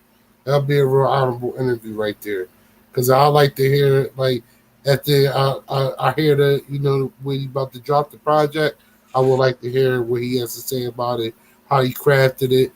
Basically, the questions. I know I'm confident in the questions you're going to ask him. That the people want to know. Thank you guys for tapping in tonight. Everybody knows Dark Low has released his first record since being released in December. Dark Low has dropped his first music since being released. The streets have been talking. The streets have been asking for some music. So I think that's really why he dropped it, Rosewood. They have been. They really have been. People have been asking for the music. People definitely been asking for the music. And that's why I said it's perfect timing. It's perfect timing. And he hit people right with it. Boom. And it's a banger. Now on the flip side, with Dark Low speaking on being on federal parole, being on federal probation, he's in a really tight position right now, where he actually, this is what I wanted to say earlier, Rosewood. He actually explained to me or us on live one night that he's actually not allowed to be around Arab right now as terms of his release. Their cases are linked. So that's actually, you're not allowed to be around your co-defendants in situations. Anyways, you're not allowed to be, when you get released, you're not allowed to be around other felons in general. Facts. That's all you had to say. So that's why Dark Low was so, when we did the interview, Dark Low, he played an audio of Ab and he was like, this is not me talking to Ab. This is Mikey T talking to Ab. You know what I mean? Dark Low is very prominent about it. He's like, yo, this is not me talking to Ab, Right. Because he's not trying to get caught up. They try to catch you up on any little thing. And really, it's like, yo, I got so much going on. I can't jeopardize, what I got going on, just for a little slip up. I'll be, things will be back in due time, inshallah. But he's just doing what he's supposed to do, when you're in that situation. Make music, put out good projects and go from there. Tap in with the people when you can, and you really got to tread lightly. You on federal release right now until you're sentencing. Yep. 100%, man. And it's not like Arab is out of jail to the point where, Low could actually go to North Philly and actually link up with him and they could be together. You know what I mean? And I know in these cases, the cops hate that. You know what I mean? When these guys link up, for some reason, they hate that shit. Even though Dark Low and Arab, they have a business. Their relationship is a means of business. When it comes to music and entertainment, like these guys together, like a lot of people are going crazy right now to hear these two together. That's what the people thrive on. They want a whole album with, you know what I mean? Dark Low has his album coming with Fraud, album coming with Havoc, V-Don, but they want an Arab and Dark Low album too, Rosewood. Yeah. And they want an Arab album with those same producers too, or even different or similar producers. Like that's what the fans want because they know it's going to produce good music. That's the thing. Yep. Yeah. No. To hear Arab with notable producers like that, like you were talking about him and Harry Fraud earlier. So I think to hear Ab with some of these notable producers, I think that could really do a lot for him. Yes. But that's not going to be able to be done at the present time. Not going to be able to be done at the present time. I don't know how many Arab recordings are left out there. It might be 10. It might be 30. There's no telling how many verses he left out there for other people who just haven't released them yet. That's true too. That's a fact too. We don't know how many verses Ab, how much music he has out here that's unreleased. So if Ab has a few songs out here, then we basically can eventually get a project like that, from Ab, where somebody like Harry Fraud and another producer can come together and basically craft it where it sounds like Ab is still here, out here recording it with us. That might that's probably what's going to have to be done for the Goon and the Crook album for sure. Yeah, definitely, definitely. If they could And get hopefully we can a get good that. engineer or a good executive producer to come in for it. Yeah, yeah. And you will have to have a good executive producer to come in and really put that together properly. And it would that would be a banger right there. I think that'll be a banger. That'll hit the streets hard. Damn, Iceberg really hitting it hard right here. He said, I can't even begin to comprehend how fire an ARAB and Havoc produced album would have sounded. Yeah, yeah, that's crazy. That's probably honestly Have it. Ooh.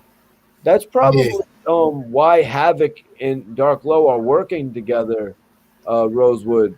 You know what I mean? Havoc was probably in tune with their music, man.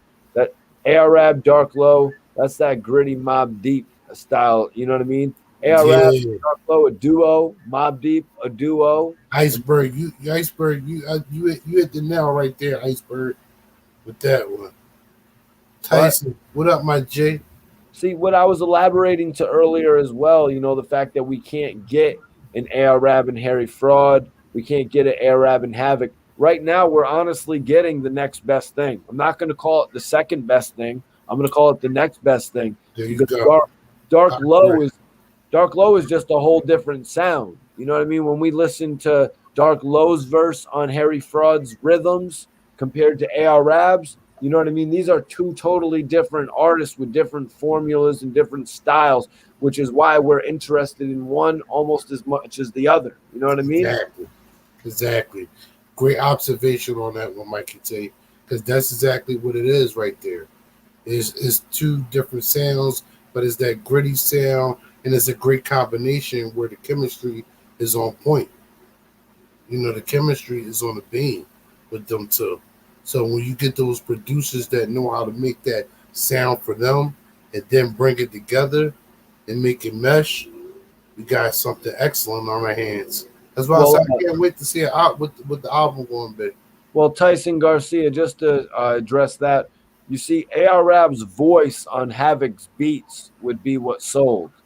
That's what would be the fire element of it. You know what I mean? RJ Payne on Havoc and an Havoc album would be dope as well. You know what Fact. I mean? It would be different. You know what I mean? If you look back at Prodigy's flow, if you look at Prodigy's flow in Mm, comparison, it's a lot different than RJ Payne's flow. You know what I mean? Prodigy's flow wasn't as heavy on the bars. You know what I mean?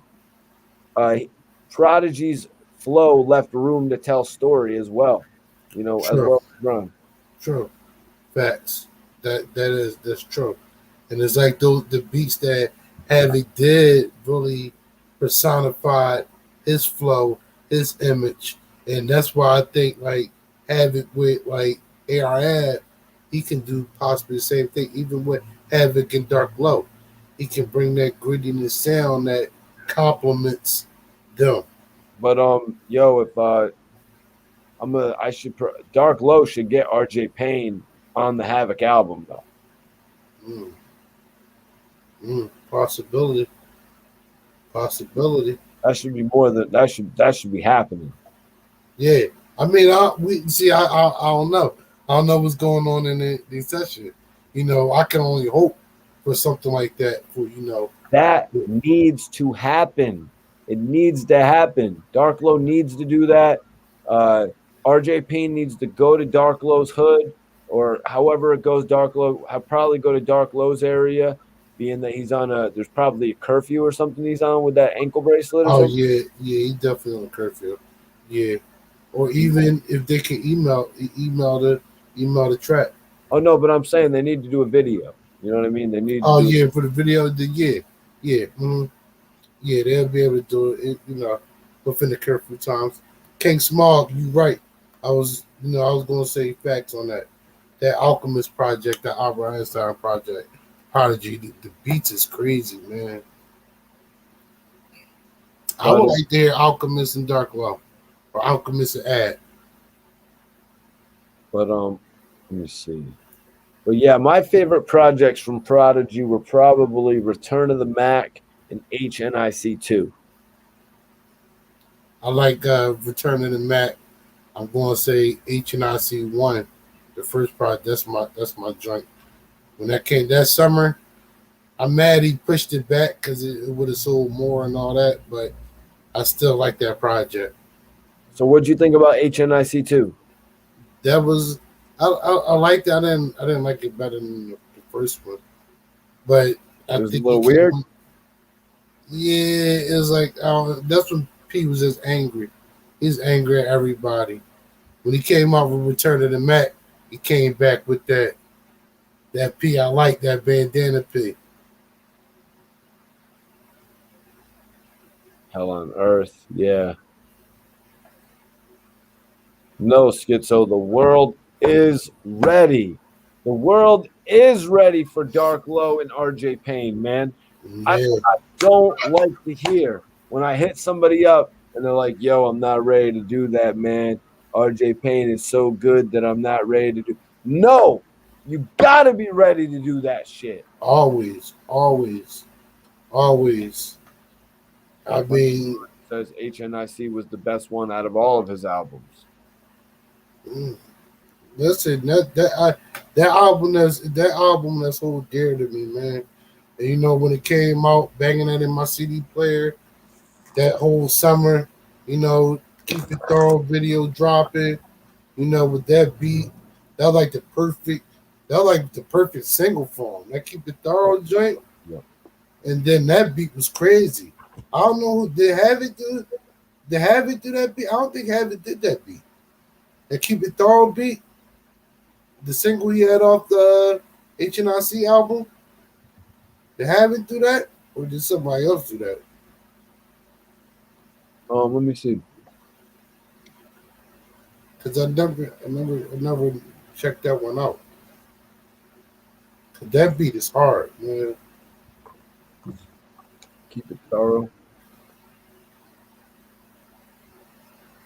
See, that's what I really liked about this Prodigy album, how many damn tracks it had on it. That was actually produced by The Alchemist. Alchemist. That's what I said. I don't think Prodigy did. I think that's what Alchemist. That's one of Alchemist's first joints that he did for Prodigy. Let's Keep It Thorough. That goes hard right there, man. Danger Beats.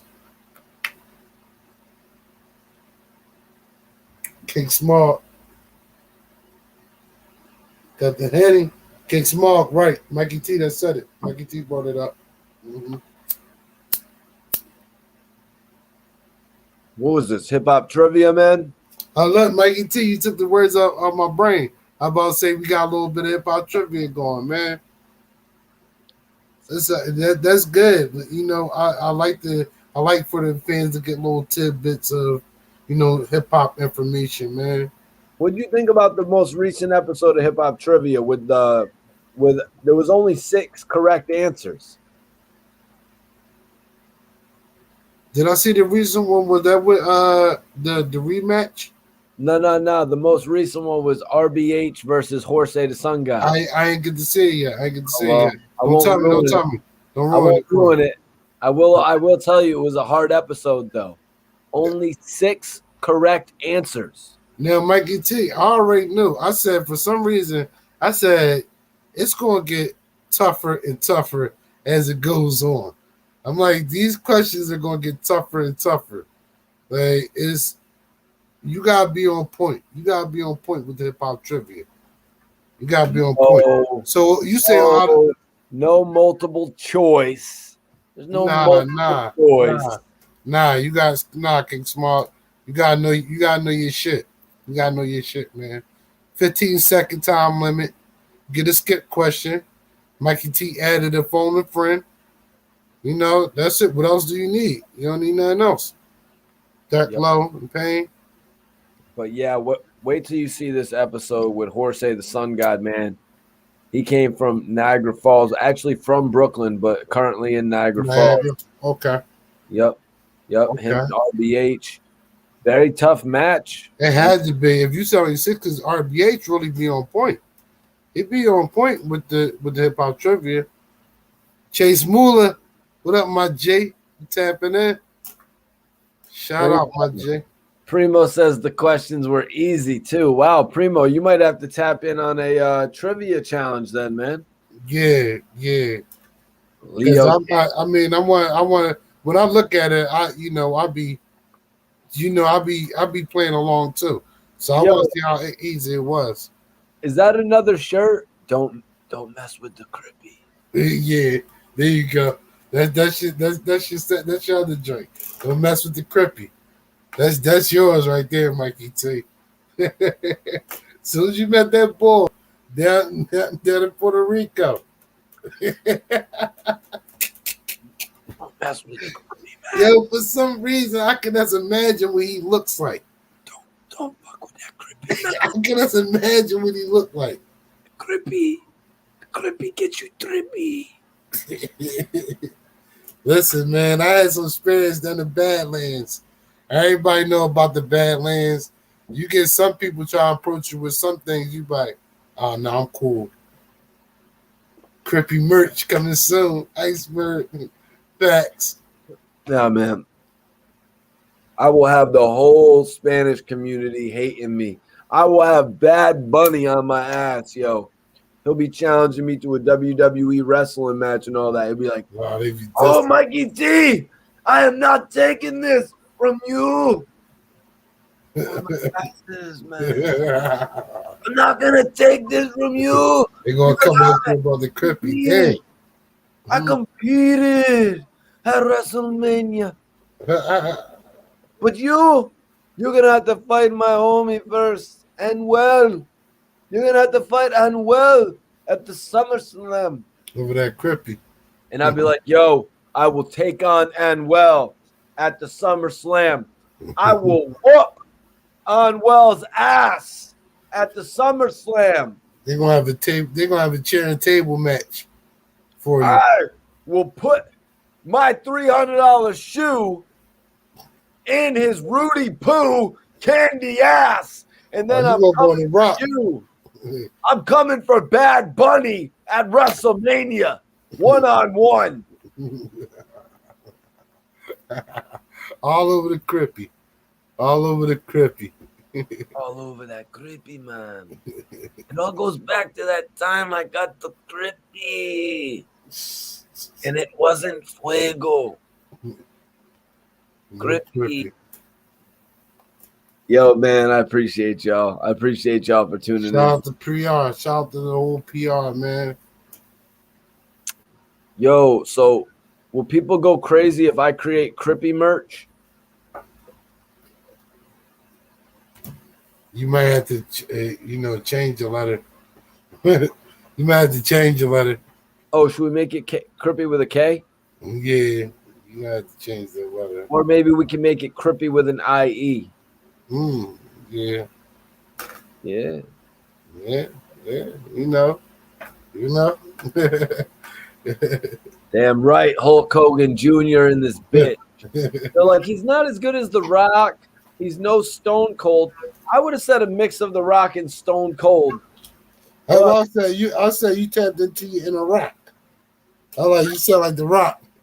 I think a mix of The Rock and Stone Cold is Hulk Hogan Jr. Okay, Mikey T. Yeah. Okay. I never thought about that. When I was a youngin', I was a huge wrestling fan. I'm pretty sure everybody was back in the day. But that Dark Side of the Ring series, that joint is tough, man. Rosewood Iceberg says, nah, we don't need to switch the name, Rosewood. All the Crips are going to cop a Crippy shirt. Facts, Iceberg. Unity. That unity. You right. That's the positivity I like. Well, Rosewood, Iceberg, look up for me if there's already a Crippy clothing line. I mean, there must be.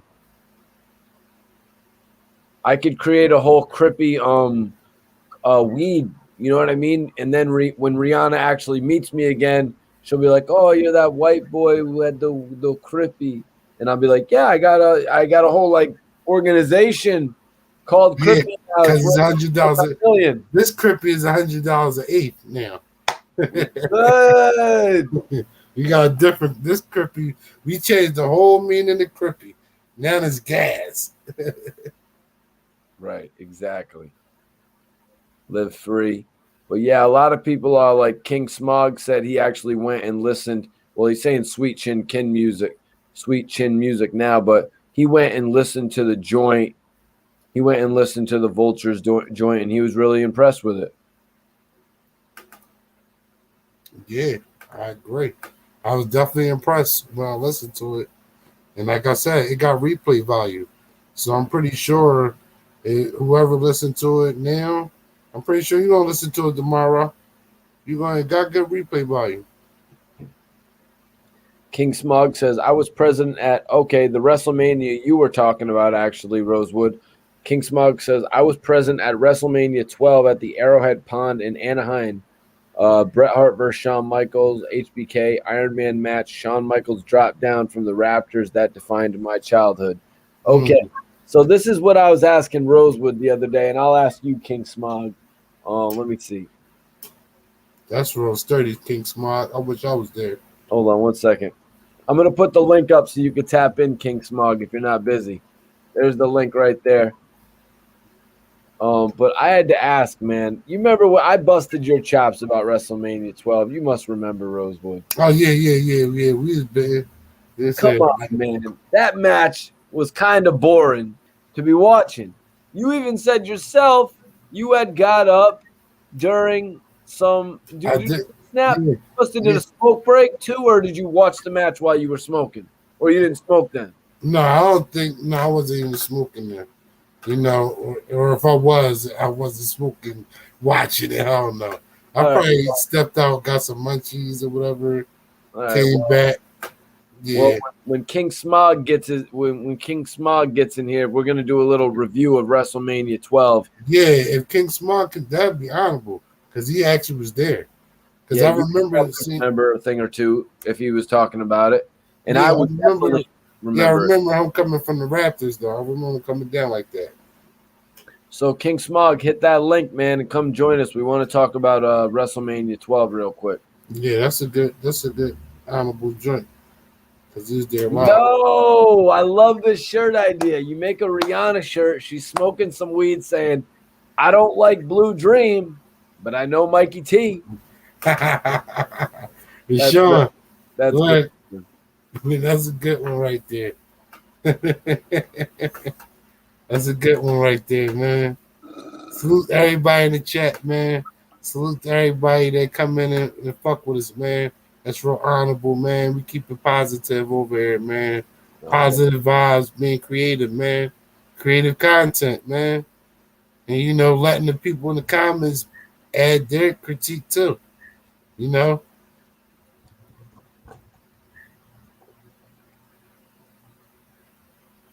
Who was that?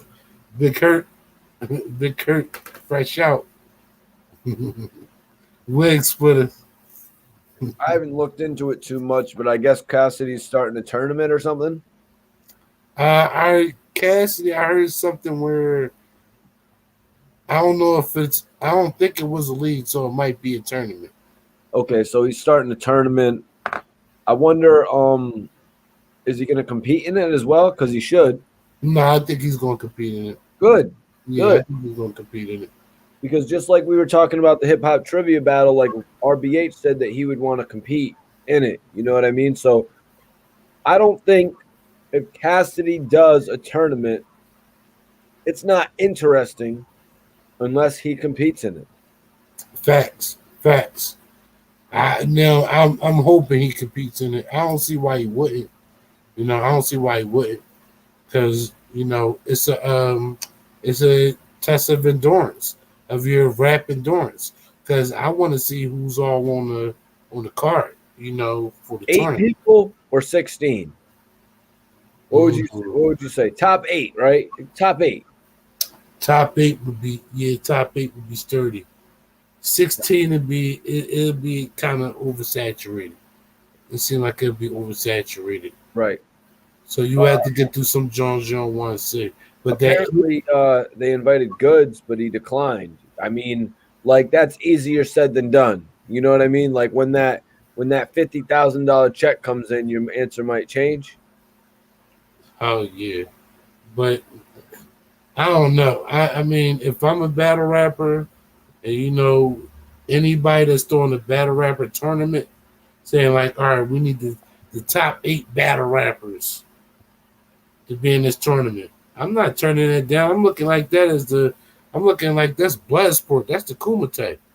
I'm Who needs to definitely be in jumping this in. tournament? I think it needs to be Goods, Sue Surf, Math Hoffa, Hollow the Don, Clips. You need huh? Charlie Clips. You Charlie need Clips. Clips, Yeah. So then you had Cassidy. You could put T Rex in there. Rum Nitty, Geechee Gotti. Am I off base saying Geechee Gotti, right? You can say Geechee Gotti, but let me think. K Shine, Hey, Sean. Yep. put Yep. him in there. Ines, you can put Ines in there. Um, who else? DNA. Yo, bro.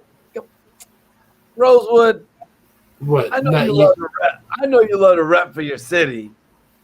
Ines can go in there, bro. I don't know if Enes could go in there, bro. I got people ain't think Cassidy can go in there. But Reed look, Dollars, okay, but Enes, I don't think so, bro. I think Ness can get in there, man. Man, you love your city. No, listen, Mikey T, hear me out. People ain't think Cassidy could get this What do you far. got? I don't want to hear that. Cassidy is the king of battle rap, Rosewood. But you can say that now, but before the last battle, there was doubts. No, There was doubts. Not in my mind. There was doubts. Not There in my was mind. doubts. Because when I I was said, just saying, bro. I'm just trying to be real. You know what I mean? no, that's your opinion. But This has to be the top 8. I think Ness can jump in there, man. I think If it Ness was can jump in there. 16, maybe. I exactly see where you're coming from, Mikey. Hold on, let's see Iceberg's list. Let's see if Enes is in. Look. Oh shit! What the hell, Iceberg? Keeping it real. We keeping it a G over here. Iceberg, my nigga. You already know we keeping it Man, a G. Iceberg, your list sucks, bro. Does his Listen, man. list suck, Rosewood? I be listening. This thing. Rosewood's like, no, his list doesn't suck. It says Enes right there. That's a Nothing. sturdy list. No, I'm not gonna say it's 3 this because it is. I would have to. I couldn't put Kaboom in there. I don't think he. Like for the top 8. You know. Yo, if you can't put Kaboom in there, you can't put Enes. Nah, I think Ness can. I think Ness can add more. I think. We got to talk about this another day. We need to bring a battle rapper on to talk about this. Yeah. Maybe we should bring Kaboom on to talk about this. Yeah. But yo, we gotta. We're gonna have that WrestleMania 12 talk. I'm glad King Smog is in the building. King Smog is about to jump on with us. Yeah, because we was definitely talking about that. That brings back memories, man. Yo, Smog. Yo, what's up, man? I don't know. Hey, I can talk about WrestleMania 12, man. I don't know if you were on live with us, but we were on with RBH a few nights ago, and it turns out that Rosewood's first WrestleMania he remembered was WrestleMania 12. Mine was WrestleMania 13, Bret Hart versus Stone Cold, and RBH's was WrestleMania 14, Stone Cold Shawn Michaels. So that's kind of weird. Yeah, and you know what? I think actually my first WrestleMania was WrestleMania 11, and it was, I believe, I think that was the Razor Ramon and HBK ladder match, or was that at SummerSlam? WrestleMania 11. Was the classic ladder match between Razor Ramon and HBK, Shawn Michaels? Well, that was definitely. Well, bro, that was definitely. Or it could have been WrestleMania 11.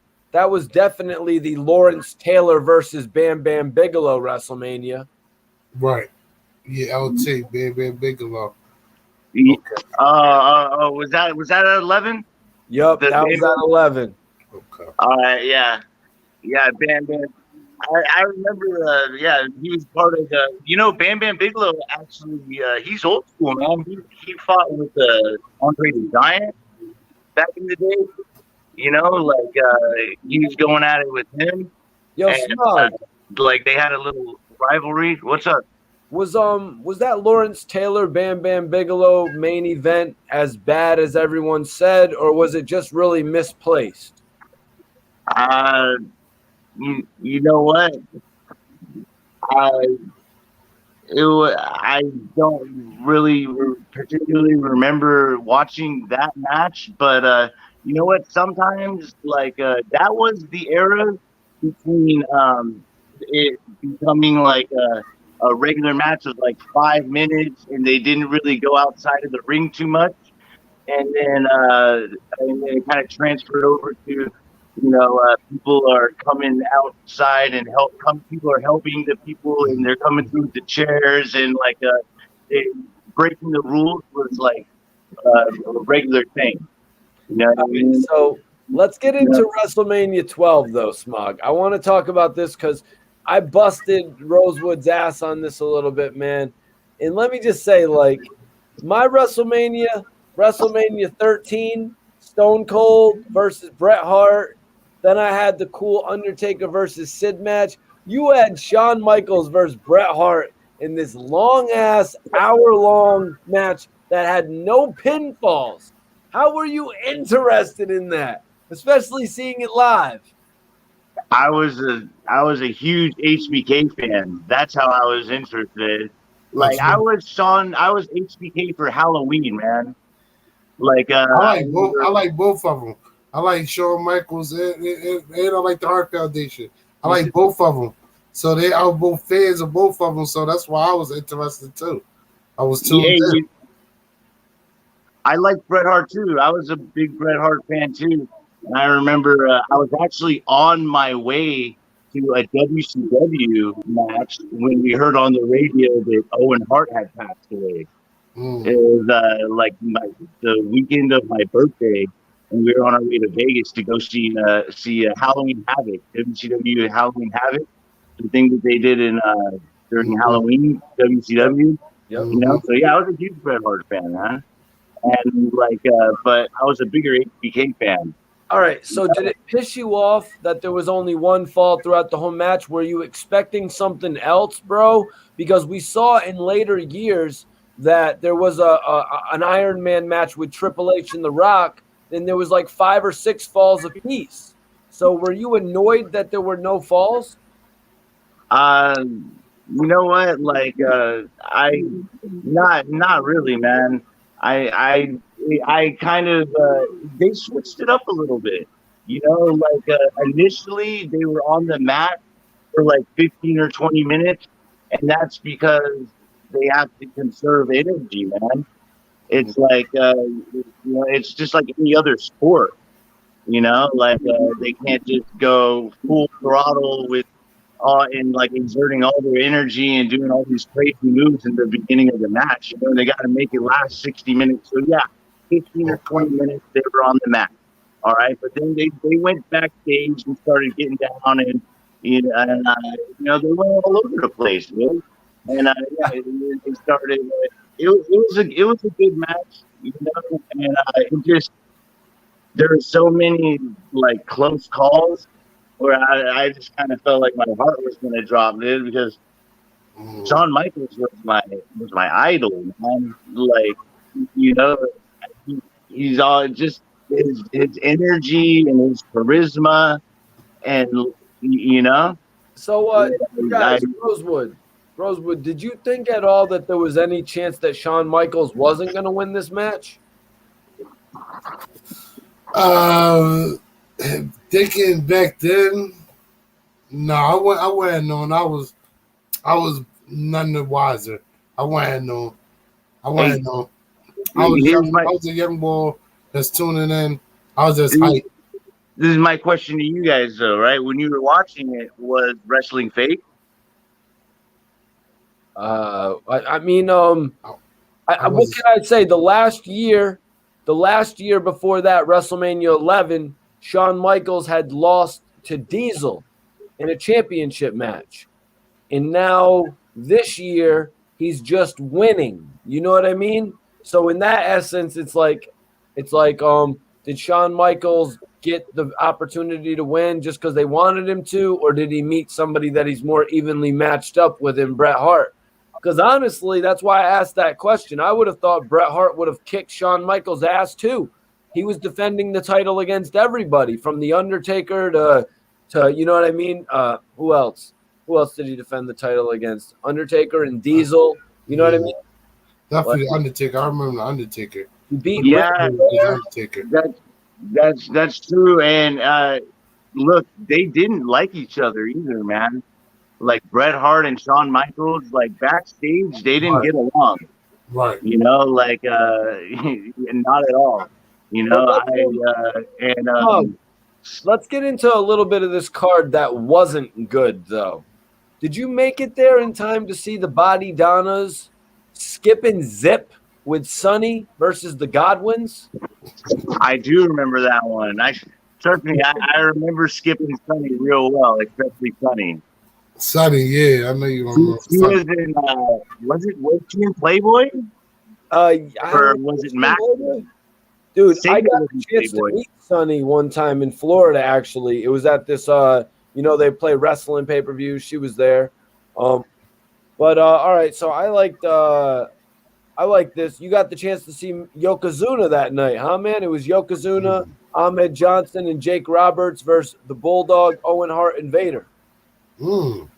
Yeah. I remember Ahmed Johnson. That was my man. that was who. So it was Yokozuna, and who was his partner? Ahmed Johnson. And Ahmed Johnson, and the British Bulldog was partnered with Owen and Vader. Owen and Vader. Oh, yeah. You know what? I do remember that one, dude. That was because look, you got the Vader and Yokozuna. That in itself, right. I mean, that could have been the WrestleMania 12 match, dude. Yeah. Like, yeah. I remember Bash at the Beach, WCW. I remember that. I remember that. That was in Huntington Beach, California. All you had to do was show up. I woke up at 4 o'clock in the morning, and you know how Shawn Michaels, when he would get up, he would like jump. You know, he would do that jump thing when they tackle him to the ground, and then he jump up real quick. Yes, that's like how I jumped out of bed, dude. Trying to going to the Bash at the Beach match, dude. So, it was real cool. It was free. You know, that was WCW. That was the first time that the Giant premiered, and they wrote him in as Andre the Giant's brother. So, how about seeing the Ultimate Warrior come out and beat Hunter Hearst Helmsley or Triple H in 5 seconds? It was definitely a testament to the fact that you didn't know where Triple H was going to go, you know, because that was some jobber stuff right there on Triple H, you know, for sure. Was he even bringing out China at that time? No, he was still Hunter Helmsley. So it was just him. He had no China. So, I mean, the fact that he's at WrestleMania means that he's not jobber status, you know, but it's like... He had Sable with him at that time, actually. What was that? He had Sable with him at that time. Yeah, he did. Triple H? Yeah, Triple H had Sable with him as his valet at first. Yep. I thought, didn't Sable come in with the Nation Domination people? No. Sable came in with Triple H at first, and then she went on to Mark Marrow before going on by herself. Oh, yeah. But Smug, I wanted to ask you, man, with the Ultimate Warrior coming out like that, with Shawn Michaels coming down from the rafters, this was a pretty exciting show. Yeah, it was real exciting, man. Like I didn't sit down. You know what I mean? Okay, so shittiest match had to be the Body Donna match. versus the Godwins. But how about this Stone Cold versus Savio Vega shit, man? How many times are they going to have that match? Oh, like yeah, I don't particularly remember that one, but I do remember Savio Vega and Stone Cold fighting all the time. Right. You know, it was just kind of like it was just something that they would put in, you know, just to kill time. You know, but I never liked Savio Vega, you know, and I was like HBK or nothing. You know what I mean? So when he would get injured and he wasn't wrestling, I was like, So you I don't would go with remember you don't remember that one time that Savio Vega just kicked Shawn Michaels' ass?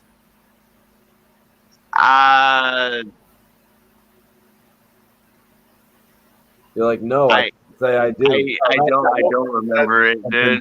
I probably had to block it out of my memory.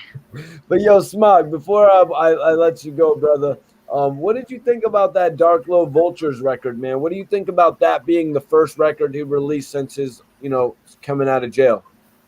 I think that record. So that's the first one that he has released officially. Yep, since coming home. I think that it's a pretty solid track, man. You know, it's got it's got the amazing beat, and it follows the same formula. You know, like it's just classic dark low ARM. You know, and I think that the Harry Fraud production it's the same. It definitely is that dark low sound, but the Harry Fraud makes it sound more unique than the previous. It's kind of like he has his own little touch to the track, like kind of like Havoc would, you know. Lit, man.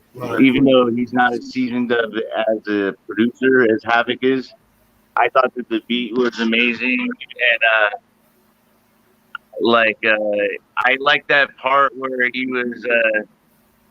said something about he said, I'm not going to take the money. I'm going to take your shooters. You remember? Yeah. I'm not going to take your money. I'm going to take the shooter.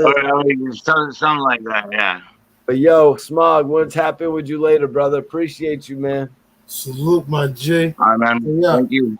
My guy. How about that, man? And anybody that wants to tap in and speak on Dark Low's new single, Vultures, hit the link. I'm going to pin it up. There it is right there if you want to come in and speak on Vultures. But HD215 says, or excuse me, Ronald says, my classic match is Hogan versus Andre the Giant. Rosewood, do you have a classic match? I would say, look, I would say that might be my classic match right there, because that was the first real match I remember as a kid. Like, I was so amped to see that, to see that pay-per-view. Like, I think that's the first wrestling pay-per-view I saw. Yeah, let me try to think. That's the first one I saw. Let me try Hogan versus Andre the Giant. My classic wrestling match. I mean, one of my favorite matches, you probably remember it. It was Triple H versus The Rock at SummerSlam in the ladder match, the Intercontinental title. Yeah, that joint was lit. That was lit. That's a good one. That's a good one.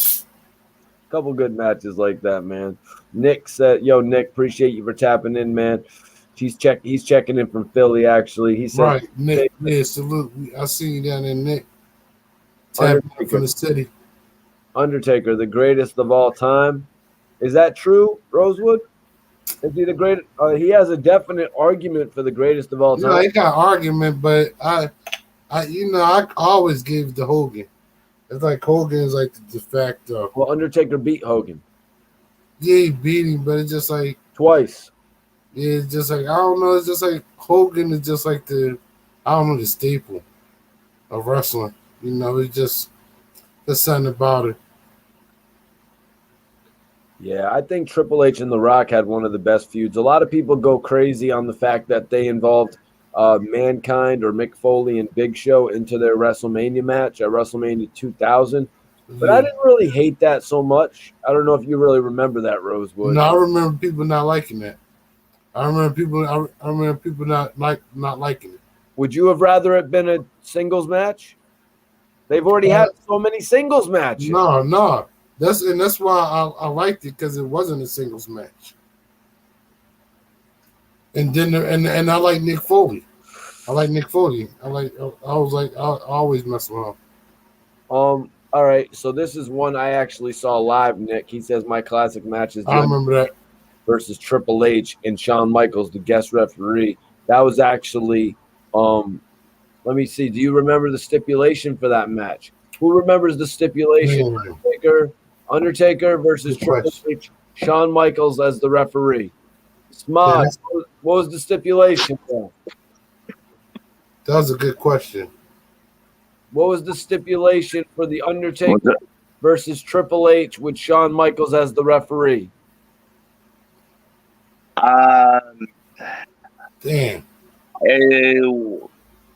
I don't. I was it. I honestly don't remember, bro. Yeah. Hell in a Cell. Hell in a Cell. Oh, all right, that's what it was. Ronald, right? We can't forget Mick, man. I wasn't watching then. Hulk Hogan versus Tiny Lister Zeus. They actually had a movie together, and then Vince McMahon apparently was it WWE or WCW? Was it WWF or WCW that did that? WWF, right? WWF, yes. Okay, so they put it together, this match with them inside of a cage, I guess, when the movie dropped to drum up some anticipation for it. Was that a bad idea? Was it horribly bad? What was your thoughts? Did you even see it? No, because I remember that. I love that. I love when they did that. You know, I was a young boy. I was a kid. As a kid, like I said, I was none the wiser. So it was all entertaining to me. You know, they had the movie and they were fighting, and then WWF they lent their license out to whatever movie company was doing it. So you had the WWF logo in there in the movie. Then you brought it into the real matches. So it looked like it was, the best of both worlds. Now, Rosewood. Yeah, you're right. You're right about that. I'll give it to you. And we'll get into the best of both worlds in another second. But damn, I guess we got to get into that now because I want to get your thoughts on. So, best of both worlds, you said. Best of both worlds, right? So, what did you make of when guys like Karl Malone and Jay Leno and Dennis Rodman were wrestling in WCW? Was that cool? Were you still young, and or you were a little bit older and wise? I was a little bit older, and I was like, Dennis Rodman, that was cool. I understood that. Cool. But like you said, Jay Leno and whoever you said, I was like, oh no, I'm not watching this. I'm not watching this. What about the Karl Malone versus Dennis Rodman? Were you into that or no? Nah, I ain't like that one either. No. All right, so this is what I was thinking. So Big Show comes in, Paul White comes in or whatever, right, to the WWE, and automatically, or WWF, automatically they job him out to Stone Cold. Like, they let him beat him on a Monday Night Raw. Like, that was, bad business, in my opinion. Well, Vince McMahon, he was doing all types of stuff, So if you had a little feud with him, you'll probably lose that night. Who knows, man? Because, they say Stone Cold, he was basically his own man. He wasn't taking no bullshit. Ronald says, what's y'all favorite Mick Foley character? What's everyone's favorite Mick Foley character? I'll say my least favorite one was probably Dude Love. Yeah, Dude Love. I remember that character. Man. Dude Love. His name is Dude Love. Look how Vince McMahon do you, man. What else Vince McMahon do? I think that was his idea. What was your favorite one, man? Personally, my favorite was Mick Foley. Personally, my favorite time with Mick Foley, Mankind, was when he was the commissioner, man. I don't know if you remember that, but that made for some of the most funny television. Yeah, he did. But no, I remember he was the commissioner. That's when they was alternating the commission. When he got up there, that was classic. You right, facts. That was classic. How long did that last for, man? 6 months, maybe? It made probably like 6 months, but it was classic. They could have kept him up there. God, that was gold, wasn't it? Yeah. But I think they already had in mind that each wrestler was going to have a certain amount of, time being the commissioner. No. But favorite match with him. A lot of people say the Undertaker versus Mankind from I think it was the King of the Ring, Hell in a Cell.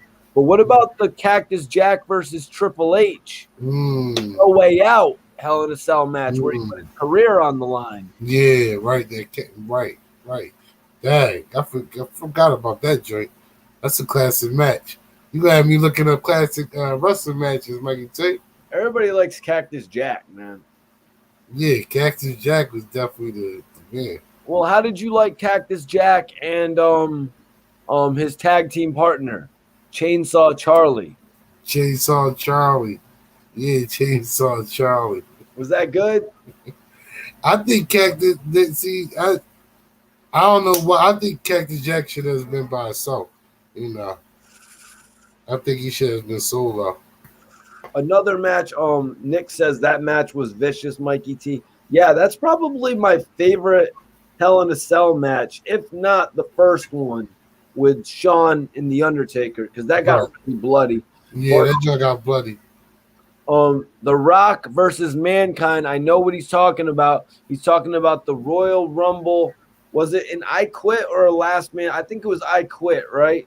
The I Quit match where The Rock just kept hitting him in the head with the steel chair. Yeah. They played the recording of Mick Foley going, "I quit, I quit."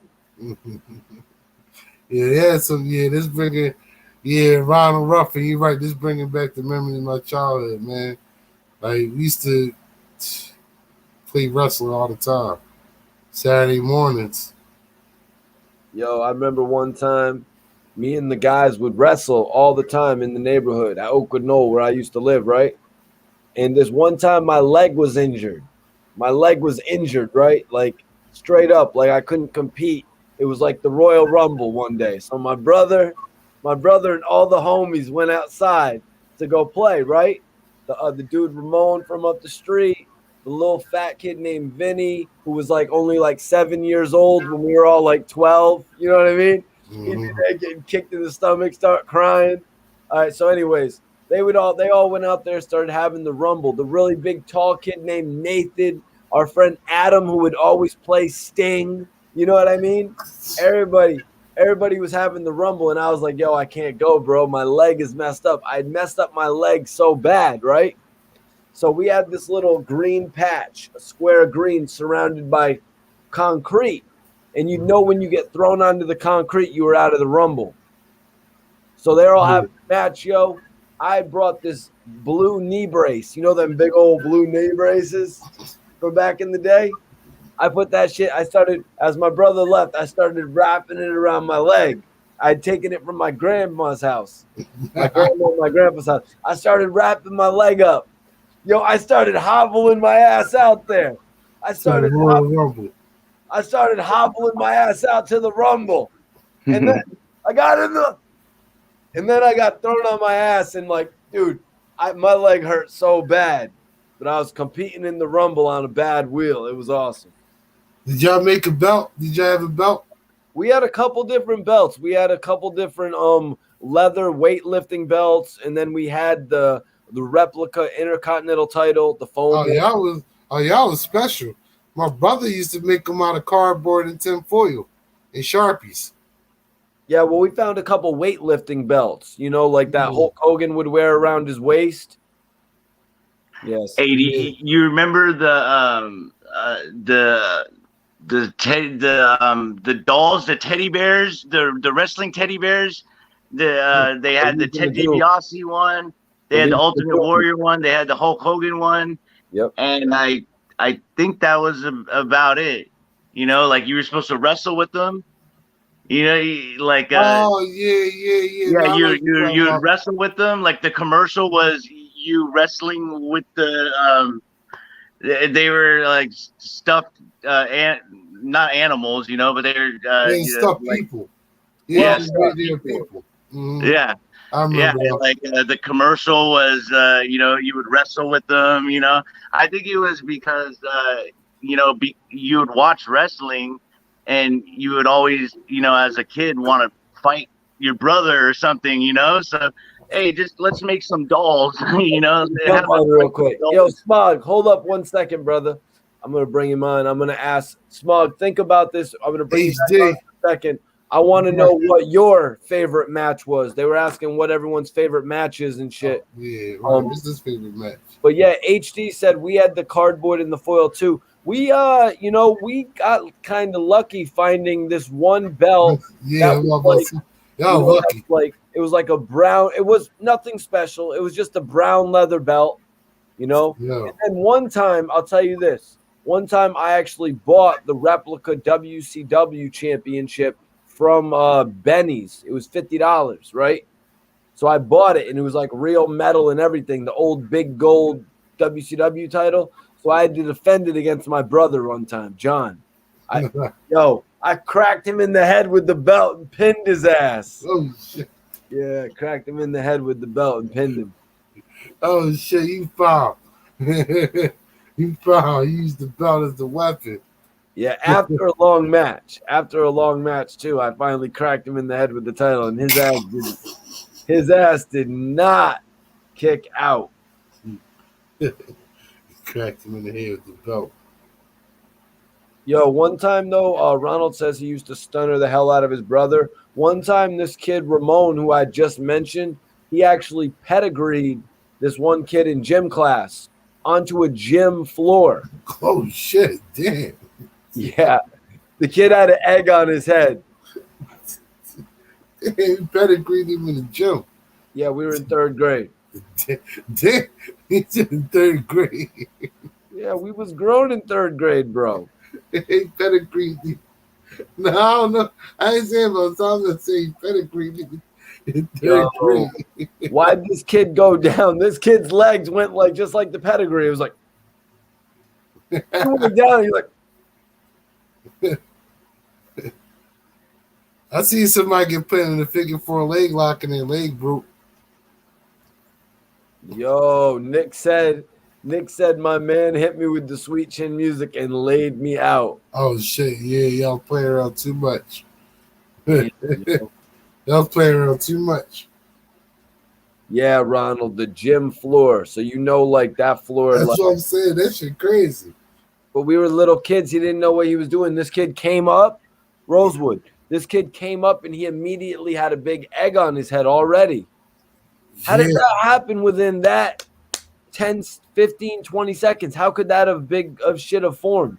That fucking impact. That gym floor. That's that hardwood. Shit, hardwood classic. Oh my God. It's that hardwood classic. You know he got suspended. Shit. I can't get it spelled. Yo, man, we was like, that kid Ramon actually beat me for the Intercontinental title one time. Oh, Ramon, the guy that pedigreed the other kid? Yeah, because Ramon's fucking everybody up. You want to know how he beat me? Hit you with the belt. Nah.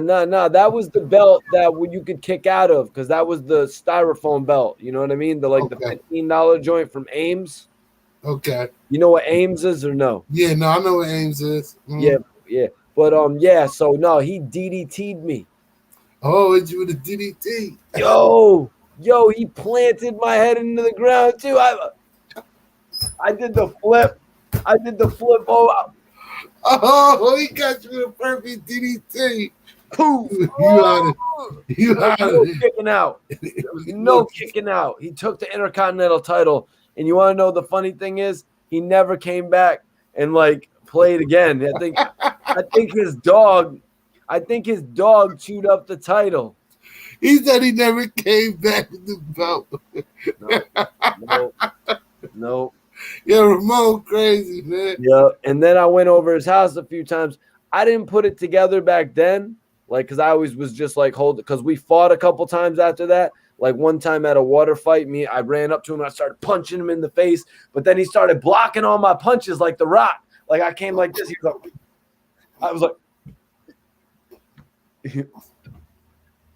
yeah, man, yeah. You would bang it out in the neighborhood back in the day and shit. Yeah, you're Ramon. I think you had a gripe with him ever since he DDT'd the young boy in third grade. Yep. No, you said he pedigreed him. No, he pedigreed him and DDT'd me. You're right. Ramon was on the warpath. Yo, he knew how to do moves, huh? Where the fuck is Ramon at now? Nah, he's in Pennsylvania actually. Oh shit! Shout out to Ramon, dog. Yeah, nah, he's hit me up a few times, man. And shout out to Ramon for pedigreeing people in the third grade. I think that his dog ate the title, and it's bullshit because it was a really unseen Intercontinental title. It was the purple one. Damn, Ramon. Or he could have just been. We were ghetto too. We were ghetto as hell. He could have just stole it. Like everybody would steal. Oh, his dog ain't. Ramon had that Jake. Yeah, I know, but I just don't understand why he wouldn't come back out. He didn't want to defend it. Nah, he keeping that. He didn't want to defend it. Nah, keeping that. Man, everybody loved to wrestle in the. He retired that belt. He did. He'll have to get another one. He didn't want to go against Mike Nash or Socrates. Mike Nash was the big white dude whose dad was in the military and shit, so he'd always wear this military shit. Oh, he started wrestling with us, man. Sergeant Slaughter. Slaughter, basically. Not like Sergeant Slaughter mixed with Razor Ramon. Oh, shit. This dude was jacked, man. I remember one time we got in a couple real fights. And in the snow, I was like, I got pissed at him for throwing a snowball at me with a rock in it or something. You know what I mean? So I started punching him. And then he got me down on so he starts punching me in the head. He was wearing a ring. Yeah, man. He was like twice the size of me. He was a big kid. He played for keeps. Yep. Ramon played for keeps. I should have kicked out of that DDT, or you think I couldn't have kicked out of that? Yeah, he said you got planted in the dirt. Yeah, it really did. That was a Jake the Snake DDT. Yeah, your head was ringing. There was no keeping out of that. He said he played for keeps. B. Rogers, you funny for that one. Like I said, money was hard to come by back then, yo. $15 was a lot back then. You know what I mean? I remember one time my mom had to put an $11 toy on layaway for me. That's why I said we had the my brother really had the cardboard and the tinfoil and Sharpies. Layaway was a real thing. It was a real thing. Hell yeah. What? Oh yeah. Oh yeah. It's not a thing anymore or something? I think it still is a thing. People just don't put it out there like that. You know. Walmart don't be doing that. But Walmart and Best Buy have cards where you can literally get a set amount. But that's not how it was back in the day. Because I remember going to Ames, you go to the back, they hold on to the item for you, and you pay them gradually. Yep, right? You come in there each week and pay them gradually. And then when it's paid off, like around Christmas time, then that's how you get all your Christmas stuff. Right, exactly. I remember putting some shit on layaway back in the day. You know what I mean? You had to be real economically smart back in the day, man. It was rough in the 90s. How the hell is somebody putting something for $11 on layaway? Man, listen. You ain't have it, man. You ain't got it. $15. Early 90s. It was crazy, yo. Yeah, $15 a lot back in the early 90s was crazy. It was like RoboCop 3. Man, that shit's nuts. It's called Rent-A-Center now. It's not really layaway no more. Nah, bro, we're not talking about. I'm talking. Ain't even Rent-A-Center. Rent-A-Center was out back then too. Rent-A-Center does toys though, I imagine as well, but not the toys I'm talking about right now. I'm talking about like an action figure. Not like how Ames was. Ames was like how Kmart is. Like people from Philly, like Kmart, Ames is the same, basically the same thing. Does Kmart still exist in Philly? They've been closed down. Oh, really?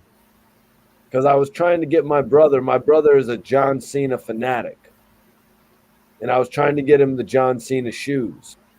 You better off going on eBay for that. You've got to, man, because I don't even think they make those for anyone besides kids. Probably.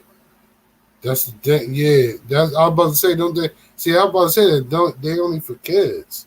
Then why the hell does he have a pair? Because it's a prototype, right? Exactly. And get the kids to see him. Oh, Walmart does it? I wasn't really aware, but I do know they have that back desk at Walmart. Yeah, but I'm saying I don't know if they do layaway. I know they do have that back desk. But I always thought that was for returns. The struggle is still real. Nick, you're absolutely right. Absolutely right. Kmart is shut down up here in Philly. Nick says Kmart was bought out by Target or Walmart. Yep, right. Nick, it was. Air Cena? No. They're just some green shoes that John Cena has. You have a favorite John Cena match, Rosewood, or is there not one? Nah, because when John Cena came, I wasn't really tuned in no more. By the time he came, I know who John Cena was. I like his intro music. We was playing the game more than watching. How do you know that John Cena is famous? Like I said, we were playing the game. We were playing all the WWF video games. So you're like, oh shit, this guy has some rap music. He's actually pretty cool. Yeah, and then it's like, or if you skipping through channels, you see the hand match of John Cena. You keep seeing John Cena. They're promoting John Cena heavy, so you had to see him. But weren't you just kind of like, yo, this looks like an Abercrombie and Fitch model trying to do rap? I looked at it as another wrestling gimmick. Right. That's another wrestling gimmick. You gave it that chance, man. There's another wrestling gimmick. You gave it that chance. Yeah, because I wasn't even tuning in like that then. I'm like, oh, all right. He's been ran out of ideas. Rap guy. Yeah, pretty much. It was like, okay. The best Cena match is when Brock Lesnar whooped his ass for 15 minutes. Yeah, when Brock Lesnar first came back, in the first 2 minutes of the match, the first 20 seconds of the match, I don't know if you ever saw this one. It was at Extreme Rules. He punched him in the head and his whole head split open. And John Cena continued the match. And the match went on for like 15 minutes of Brock Lesnar just whooping his ass. John Cena goes outside, gets that chain. You've probably seen it, the chain he wears around his neck when it's word life. He punched him in the head. He gave him a AA, an attitude adjustment, which used to be called the FU, and he pinned him and beat Brock Lesnar. How bad a business is that? That's so whack. That's so whack right there. That's so whack. So whack. Whack. That's why I really wasn't tuned in. It was just too... It wasn't the same feeling when I was younger. Like it's the same thing. Like when King Smog asked us earlier, like if it was real back then, it's like back in the day when you watched Bret Hart versus Shawn Michaels, you almost believed it was like two competitive athletes going at it until we got a decisive winner. Exactly. By the time John Cena came in, it was just like you didn't have that same feeling. But you just said it wasn't that same feeling no more. It was just like, okay. Right. Years later, about 3 or 4 years later, they had Brock Lesnar come in and beat the shit out of John Cena for 6, 7 minutes, 10 minutes, and then beat him decisively at SummerSlam.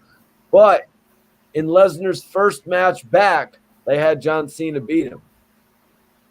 Yeah, I don't know, man. Like Rashawn, you're right. It was played out by then. Like it was just I don't know. It just was weird. It was weird. Weird, man. Now that's what I said. Watching the dark side of the ring, now I'm seeing why some of those matches were like that. It was hectic. It was hectic. Man, I just watched the one about the Von Erich brothers, 4 wrestling brothers, how they Yeah, all, besides one, died. Jesus, yo, that was crazy. that shit That's a is good. sad. That's a good one. I just watched Owen Hart. The last one I watched was the one with Owen Hart. And his wife actually walking out on the catwalk where he died from, and like, them talk about like they kept it going on. It was a dent in the ring and all that. They're stupid, man, to not put a big harness on him that night. They said Vince McMahon. They said it looked too clunky. If you remember from back Yeah, then, it did kind of look, it was kind of hard to get detached so quickly. right. That I was mean, the thing. Yeah, who cares, man? First of right, all, it's pay-per-view. It's a whole different thing. This is supposed to be his 3 or 4 minute entrance. He comes down. He could take a half a minute to detach. Who gives a shit? right, right. That and the little hook they showed that he was on. They're like, this is a 260-pound man, and this one little hook. I'm like, what? And his wife still has the hook. I was like, yo, yo, man, that was touching. Because, like I said, I was a wrestling fan back then. So Owen you Hart, wouldn't have. So if you saw that hook, you would have been. You would have. What would you would have been like? You would have been like, "Let me see the hook that I'm going to be attached to." I'm done. I'm done. As soon as I seen it wasn't the standard setup like he was usually wearing, the standard harness, as soon as I seen it wasn't that, I'm not doing that. Owen Hart didn't have to do that either, man. He could have walked away. To be 100%, he could have walked away, went back down, and been like, "Hit my music. I'm coming out through the entranceway." And Yeah, they wouldn't have done nothing, man. They would have been fine with it. he was trying. He was trying to be a team player, man. Exactly. That's what Like, Owen Hart was. yeah, their whole family were wrestlers, and even their sisters married wrestlers. You know, British Bulldog is one of their sisters' husbands. Anvil Neidhart, Bret Hart's partner, is one of his sister's husbands. So they have a whole wrestling family. So he was looking at it like he's doing his duty to the company, but the company obviously clearly didn't care about him. No, That's Owen Hart. George. The Shawn Michaels zip line was years before the Owen Hart thing. No, Yeah, it was before. that was years before the Owen That's Hart. why people were so trusting of the WWE. You know what I mean? They had done stunts like this. Even Vince McMahon went and rode that zip line. You know what I mean? That's why, Yep. like you're saying, Owen Hart was being a team player. But let's move on from that. Well, I think Owen Hart's best gimmick was when he did the Black Heart gimmick, but then they shifted him over too soon to the Nation. Yeah, they put it. Yeah, they didn't know what to do with Owen Hart. Like they like he They was had a just, main eventer. yeah, he was just he was a high flyer, all that. They didn't have people to really keep up with him. If they weren't going to give him the WWE Championship, there was really nothing for him to do. Facts, exactly. Because what did they do? They jobbed him out to Triple H at WrestleMania, and for the European Championship. They did Owen Hart dirty, man. They did Owen Hart dirty. But they wanted to go with Shawn Michaels versus Stone Cold. There was no room for Owen. It was going to It be Stone wasn't Cold. that's the thing. It wasn't no room for him, and he was a great talent. There wouldn't have been no room for him in WCW either. Mm, Look at his brother. There was right, no. because his brother went over there. Facts. Yep. Undertaker come down to the ring with the bats. No, that's Sting. Sting comes down to the ring with the bats. Yeah, I was about to say Sting, right? That was Sting. Yeah, Sting. Are you disappointed that we never got to see the Sting Undertaker match? Yeah, I wanted to see that. So instead, look what they do. They did it twice, man. They did it twice. I was about to say, yeah, what did they do? First, like right after they had Brock Lesnar lose to John Cena, then they do Brock Lesnar versus Triple H at WrestleMania, right? Mm-hmm. Yeah. Right after they had the Brock Lesnar versus Undertaker stare down at that UFC fight. I don't know if you remember that. No, I remember that too. I remember them hyping it up. Mm-hmm. Yep. And so then after that, they still go with Triple H versus Brock Lesnar at WrestleMania.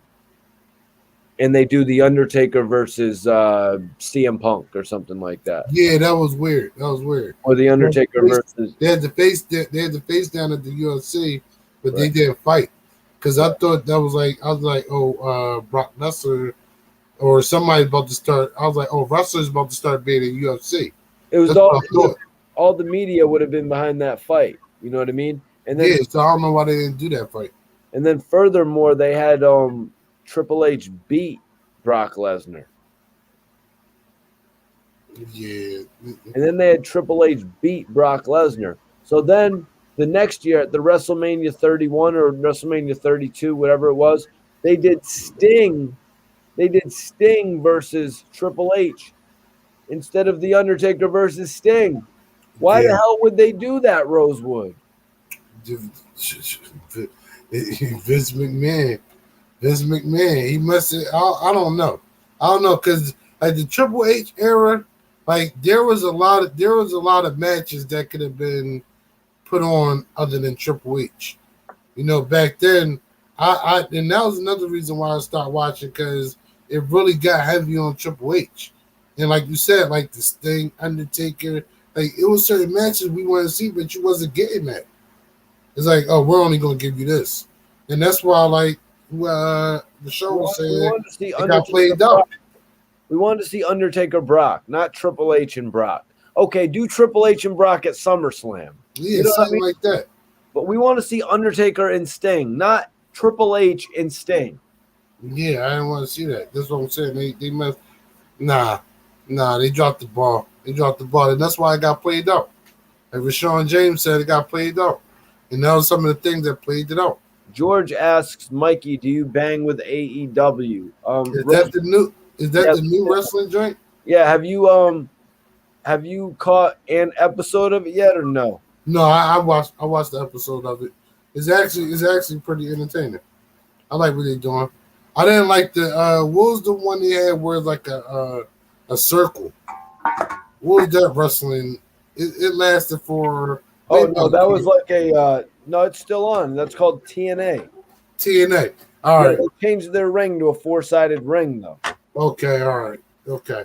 All right. Because I didn't like that ring. I didn't like that ring. They might be back to. No, you know, they had an opportunity for a while, man. But I think the best opportunity they would have had if they would have let Paul Heyman come in and run their company. Oh yeah. They had that opportunity, you know.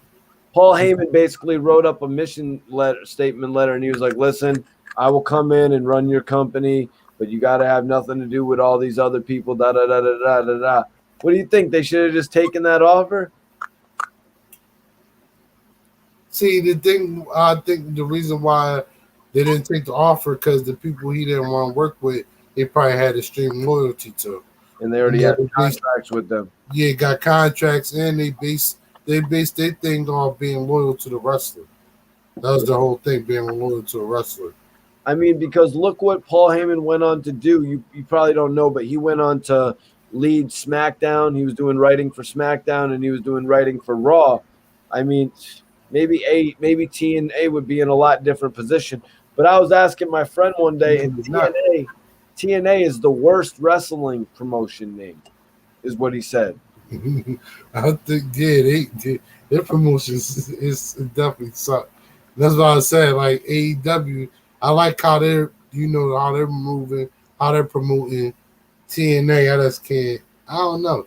It's just saying where it's just like corny. Well, Ronald here says AEW took a lot of WWE wrestlers now. That they haven't really been doing well with the WWE wrestlers either, in my opinion. Like when they brought in Luke Harper. I don't know if you know Luke Harper. He was with Bray Wyatt as a part of the Wyatt family. I remember the Wyatt family. I remember them. So Luke Harper was actually one of them. One of the best wrestlers in WWE at a point. That fans wanted Luke Harper to actually be in the main event of WrestleMania against Randy Orton and Bray Wyatt. So he caught on a lot of popularity. WWE didn't use him, so he signed with AEW. Pandemic broke, and didn't get to premiere with fans. They they put him up against John Moxley. John Moxley is the AEW champion, or was. They put him up against John Moxley, and he just lost within his first 3 months of being at the company. This is where AEW has flatlined to me. Like they had Luke Harper, they signed him, they beat him within 3 months. They bring in this guy Brian Cage, they sign him, they beat him within 3 months. Brian Cage is this big ass buff dude. They beat him within 3 months, Rosewood. They bring in this guy Lance Archer. They give him Jake Roberts as his manager, and then he's huge. You know what I mean? He's huge. And then they let Cody Rhodes beat him within 5 months. It's like they don't know how to book their big men. Yeah, and that's what I'm saying. I haven't seen really anything from them at all. Since the pandemic happened, I really haven't seen nothing from them at all.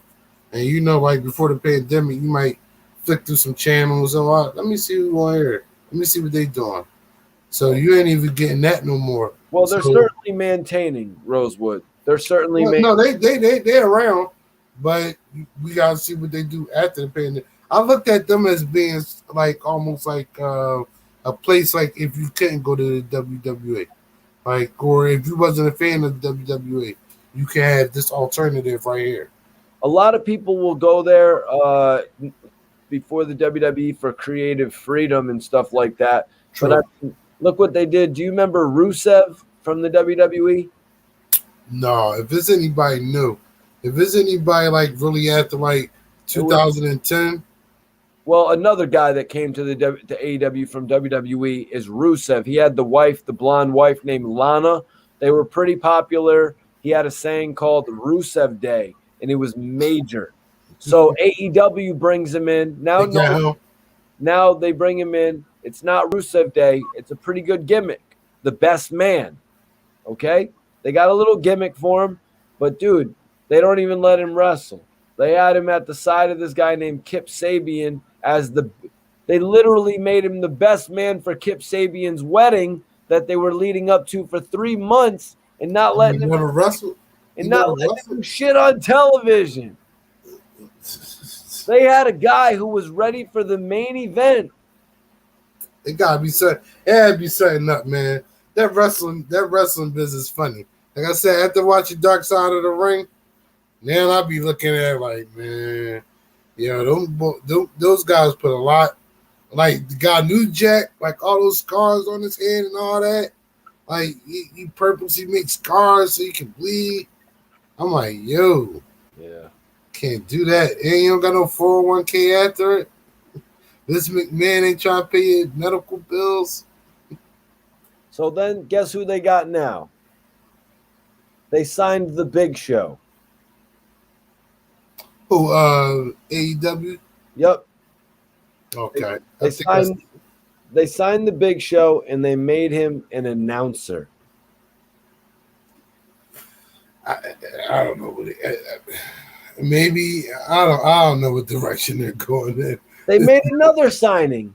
They signed. Guess what? So Edge returns and wins the Royal Rumble this year. I don't know if you knew about that. Edge returned, win the Royal Rumble. Christian made his return at the Rumble too, and they had a big moment with Edge and Christian at the end of the Rumble. No, I seen that because I tuned in just because of Edge and Christian. I remember winning the tag team. And guess what? They broke up. I'm all right. And guess what AEW does? Make him announce it. No, they signed Christian. They signed Christian. I don't know what AEW wants to do.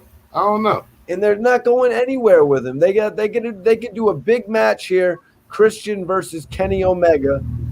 You know what I mean? Kenny Omega's their guy. He's like the best. He's one of the top guys. He's one of the top guys over there. Yeah. Okay. I don't know, man. But they can't seem to draw over 1 million viewers on their show. You know what I mean? Yeah, that's the Ronald Ruffin said they got Sting now. I think I see Sting here on AEW. Do you think if they bring all right, so that's what got me to tune in. There was a couple of people that I remember. I was like, oh, they got them. Oh, all right, I'll watch some of this. So I mean they can do Sting versus Chris Jericho. You think that's Think Yeah, that could throw? yeah. They can bring that. They can bring that. WWE just fired or let go Samoa Joe. Are you familiar He with Samoa probably, Joe? yeah. He probably going. He going to AEW. He going over to AEW. If he's not injured for life. Yeah, that's the thing. That's the thing, right? They really be getting injured for real, right?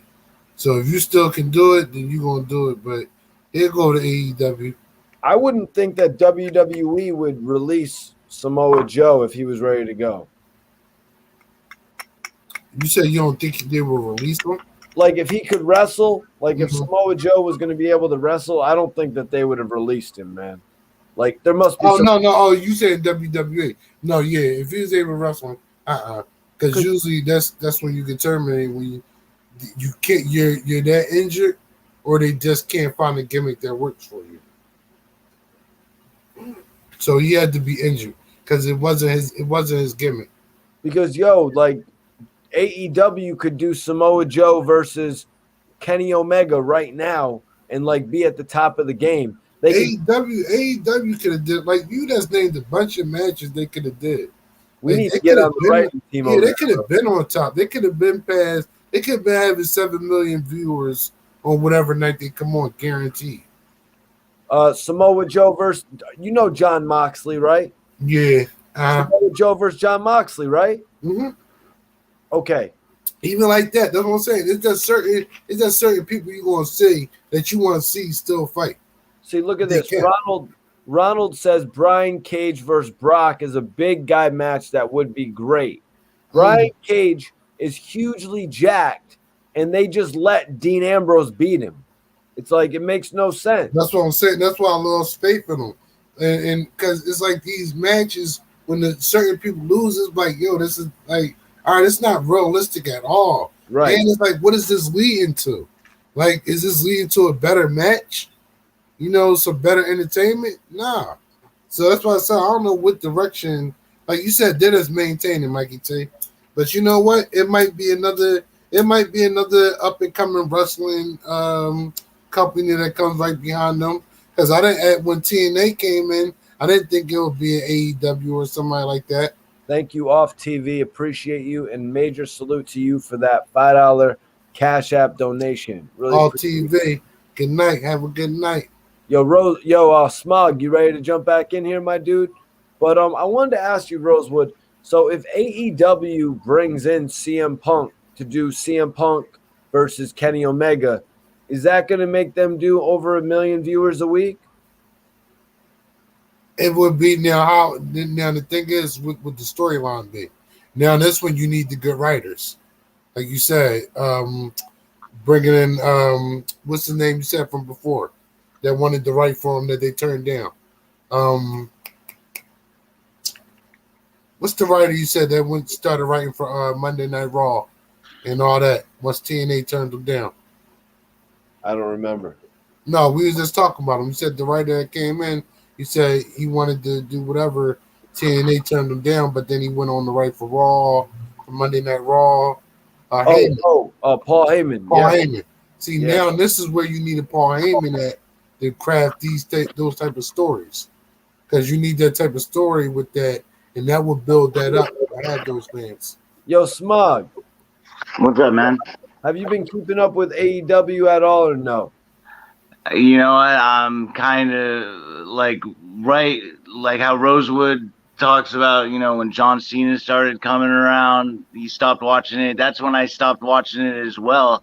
And yeah, I haven't been keeping up with AEW, or I'm not even sure. I know I don't even think I've watched it one time. I watched what is it next? Is that NXT? NXT? That's still WWE, right? Yep. That and they have like a SmackDown faction and a Raw faction, right? The WWE. Yeah. There's two. Okay, so they have some people that are wrestling for SmackDown and some wrestling for Raw. That's how they've been doing it. Yeah, you are accurate. You look, I'm gonna say this, man. The Rock, he's talented, talented wrestler, man. Good movie star, but he's a movie star, and once he came around, that's when the WWE really became a sitcom to on a level where it kind of I stopped watching it. Yeah, I feel like and he started off as a bad guy. Remember, The Rock was in the Nation of the Domination. He was a bad guy.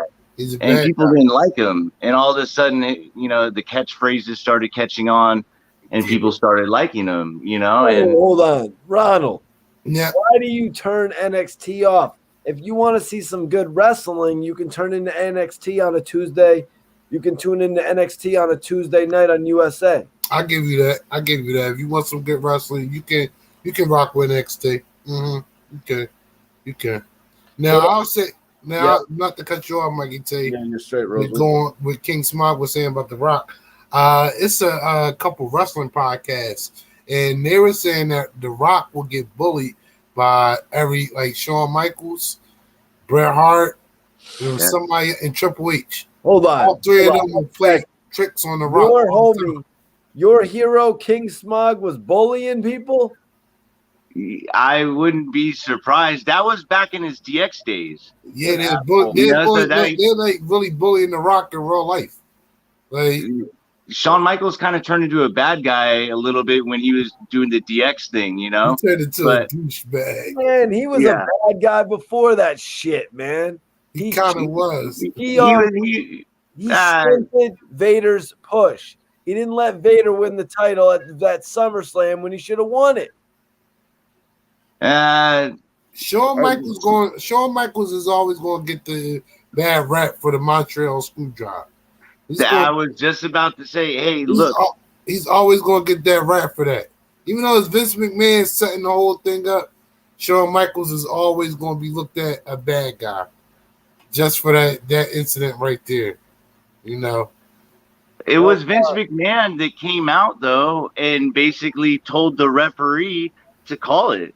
So how is it going to be Shawn Michaels? It really should fall on who it should fall on, which is Vince McMahon. But ultimately, it was Bret Hart kind of being him, which was why a lot of people didn't really like him too much because he was a crybaby in a sense. Okay, he didn't want to drop the belt to Shawn Michaels. He wanted to drop the belt, bro. He wanted to go to Smug. He wanted to go to WCW, still known as the WWE champion, and that shit doesn't fly. Yeah, right. He wanted to keep it. Yeah, he wanted to retire with the belt and go to WCW. If you watch the special on the Montreal Screwjob, man, they sat down and they introduced so many different scenarios for Bret Hart to drop the belt. We'll do it this way, we'll do it that way. Guys, he's like, no, I don't want to do none of them. Guys, let's look at a different scenario, because Bret Hart said that he would have dropped the title to somebody else. Undertaker would have been the other option. Who else? Yeah, that's I think that's what Bret Hart said. He said the Undertaker. Is that it though? Is that all that could have taken it then? I'd say at that time, that was one of the biggest names. The Undertaker was like one of the biggest names. Diesel was gone. Diesel was gone at this point. Yeah, you're right. Yeah, they were the outsiders. Yeah, it would have been the Undertaker. He would have had to drop the belt to the Undertaker. Yeah. I mean, Undertaker could have used that win over Bret Hart because they gave him that. Remember how they gave Bret the funky win over the Undertaker at SummerSlam because of the chair shot? He could have given the Undertaker that win back. I mean, yeah. And then Bret even clotheslined him at the Fatal 4-Way pay-per-view over the top rope to win the title. To win the title. Yeah, I remember that. That's when I used to be tuned in. What about that loogie straight to Vince McMahon's face, just perfectly planted over the top rope loogie to Vince McMahon? Now, King Small, do you think that was my bad, Mikey? Yeah. No, Rosewood's gonna ask you the same question because I was watching an interview with Scott Hall and he was saying, he was like, "Yo, if that wasn't planned out, why the hell would the cameras zoom in and why would they actually play that on pay-per-view knowing that there was a loogie on Vince's face. They would have went to a different angle or something in the back. You know, Smog, they could have went to any different angle, but they stayed at the angle that with the loogie on Vince's face. Do you think there's any way, like, what do you think? Do you think Vince probably said to them beforehand, he was like, if something like this happens, make sure you capitalize on it. If he starts whooping my ass, make sure you film it. What do you think? Definitely. Before you answer, they're saying Bret Hart played. That's why they think Bret Hart played the part in it. Because they're like, oh, all right, it was all the rules. I personally think that Vince McMahon had the cameramen schooled to any possible scenario that could have happened. Hey, look, if this happens, then I want you guys to do this. Because if you remember when Owen Hart died, you know, they had it panned on the crowd the whole time. They did not put that camera on the ring until they didn't even show him being wheeled out on the stretcher. People in the back know what to do. And this leads me to something else, you guys. AEW, this is where they've been faltering, you guys. This is where AEW has been messing up.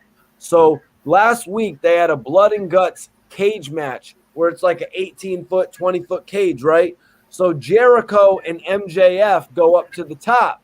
And MJF is like, you guys better quit or I'm going to throw Jericho off the cage. And everybody's like, we surrender. He throws Jericho off the cage. Jericho lands down at the bottom, and you can plainly see that Jericho landed on a bunch of cardboard and like a mattress. Like you could see cardboard sticking out. It's like their camera work is terrible. Another thing, Shaq took a bump through 2 tables. Cody Rhodes jumped on him and put him over the ring through 2 tables. And the camera's looking at Shaq, and then Shaq goes like this on Cody's back. He's like tapping him, pretty much letting him know he's good. They got that on pure camera mode. It's like they should know, like WWE's camera crew would know to move on to something else by then. Vince McMahon ran too tight of a ship for something like that to happen. You're not going to see that on the WWE. And I'll tell you one thing, man. It was maybe the Dark Side of the Ring special, but I think it was the Mick Foley special. You remember when Mick Foley wrote the book? Mm-hmm. Okay, so they did a TV show in collaboration with the book, you know, and they were talking about how the referees are actually very much a part of the match as well, in terms of like telling the wrestlers what to do, you know, and controlling the match. So after that special aired, I'm not sure if they play as much of a role. But I mean, look, I would have never known prior to that the refs played any kind of a role, any other than what they were doing. Yeah, you know. Well, Rosewood, what do you make of the fact that AEW does that big spot off the top of a cage, and then you see that the man fell through a bunch of cardboard? Like, I think the way WWE would handle it, like they would have a big platform with a logo with a black canvas over it, so the canvas would just go down, and you wouldn't see nothing pop up from under it. Yeah, they would have. Yeah, that's one thing I gotta get a Vince McMahon. How bad is that though, Rosewood? That cardboard popped up. 100% bad. You didn't see why? Why is that cardboard? Why is it that it's bad that it's cardboard? Because you're not supposed. Because for one, there's supposed to be several layers of mats. Like that final layer of mat or whatever you see, there's several layers under that. You know, because under that is just hard concrete. So you have to have something to cushion to bounce back. That cardboard is not going to bounce back. It's not going to do shit. And at the same time, you look at the back in the days like NWA wrestling, when that was out or whatever, you didn't even see stuff like that. Like, you didn't even see stuff like that. And that's back in the 80s. I understand they got to protect him, you know what I mean? But come on. Why wouldn't they just have a black tarp? You can have cardboard. No, I see what you're saying. Basically disguise it more so you don't even see nothing. Yeah. And then you got Shaq tapping on Cody Rhodes' back to let him know that he's okay while still in camera view. It's embarrassing, man. And that goes into the rehearsal because they do the rehearsals before that or whatever to do all the moves or whatever like that. Choreograph whatever they're gonna choreograph, and you're supposed to like whoever's training. Like I've seen that on Dark Side of the Ring too. Everything you do in that ring, that's what you practice. So whoever taught him didn't teach him right. So they got people over there teaching wrong. Yeah, man. You ain't see Lawrence Taylor do that with Bam Bam Bigelow. I mean, Shaq and Big Show, there's a reason why their solo match never happened at WrestleMania, a match that they had toted for a number of years. Right. That did happen. No, they got in the ring, though, during the 30-man or the Andre the Giant Battle Royal. But they didn't have a one-on-one, though. No, they did have an encounter, though, but they didn't have a one-on-one. That's what I'm saying, yeah. Now, Smog, bro, I said one of my favorite matches of all time was Triple H versus Cactus Jack at No Way Out. I know you probably remember that Hell in a Cell, that match. That was a vicious Hell in a Cell match. What was the favorite match of your era? Bash at the Beach, 1995. Vader versus Hulk Hogan steel cage match. What? All right. That's a good one right there. I forgot about that. Yo. Look, the difference between the WCW and the WWF, they were very fan oriented, meaning like look, the whole thing was free. If you wanted front row to that, you just had to show up at the right time. We got there at like 8 o'clock in the morning, man, and we had pretty good seats, How good? We were little kids standing on top of the cooler. Hey, down in front. But like, it was just, and so, yeah, it was Vader and Hogan. That probably sucked, Smug. Yeah, eventually I got off the cooler, but we were kids, dude, and but look, Vader versus Hogan, dude, and basically Kevin Sullivan. Hold on one second. So you also got to see, some horrible action. Sergeant Craig Pittman versus Chris Kanyon. Yeah. I remember Chris Kanyon. Road Warrior Hawk versus Mark Starr. Why the hell? They were filming an episode of Baywatch. Why was Road Warrior Hawk in a singles match? No, because that's when Animal wasn't he wasn't messing with wrestling no more.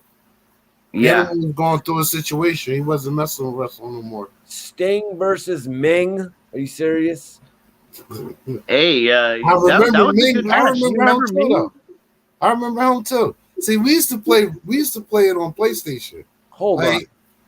Why was Kamala there? Kamala was there wrestling Jim Duggan. Kamala, the guy with the belly shit. Yeah, hey, but see, him and Jim Duggan, they go back, so I can see that happening. They go back to the early days of the WWF. That is so messed up, dude. But you also did get to see Ric Flair versus Randy Savage. Ooh. And it was also the introduction of the Giant, who we now know of as the Big Show. Big Show. When did he come in, man? That was at Bash at the Beach, 1995. They wrote him in as a member of Kevin Sullivan, his group of people. You had Kevin Sullivan and the Zodiac. Right. Yeah, right. And during the Jim Duggan match or something? No, he came in right after the Hogan and Vader match. All right, so Hogan defeated Vader inside of the cage in 13 minutes, 20 seconds. Was the match short? It was the match. They had to climb out of the cage. It was the person who climbed out was the person who won the match. So basically, Kevin Sullivan and the Zodiac tried to come out to help Vader, and then Dennis Rodman prevented them from doing that and hit, I think it was Kevin Sullivan or the Zodiac with the chair and helped Hulk Hogan escape and climb out of the steel cage and win the match, And it was right after. I think Vader was about to jump from the rope and land a move, and then he fell or something, or I think Rodman hit the rope or something, and he fell, and then that allowed Hogan to climb. Dennis Rodman definitely was there. He's definitely in the mix. They were filming an episode of Baywatch during at the same time they were doing the wow. Yeah, they were filming Baywatch. An episode of Baywatch was going on at the same time. Definitely appreciate that, man. Who would have thought a classic match from WCW? And I know it was free. That's totally free. Dog, you do know that The Rock came in as Rocky Maivia with blue trunks, and the people started hating him, and they started chanting "Rock, die, Rocky, die," and that's why he turned into The Rock, right? It was Rocky sucks, right? Rocky sucks. It was die, Rocky, die. Damn. Oh, was it? Yeah. The fans was harsh.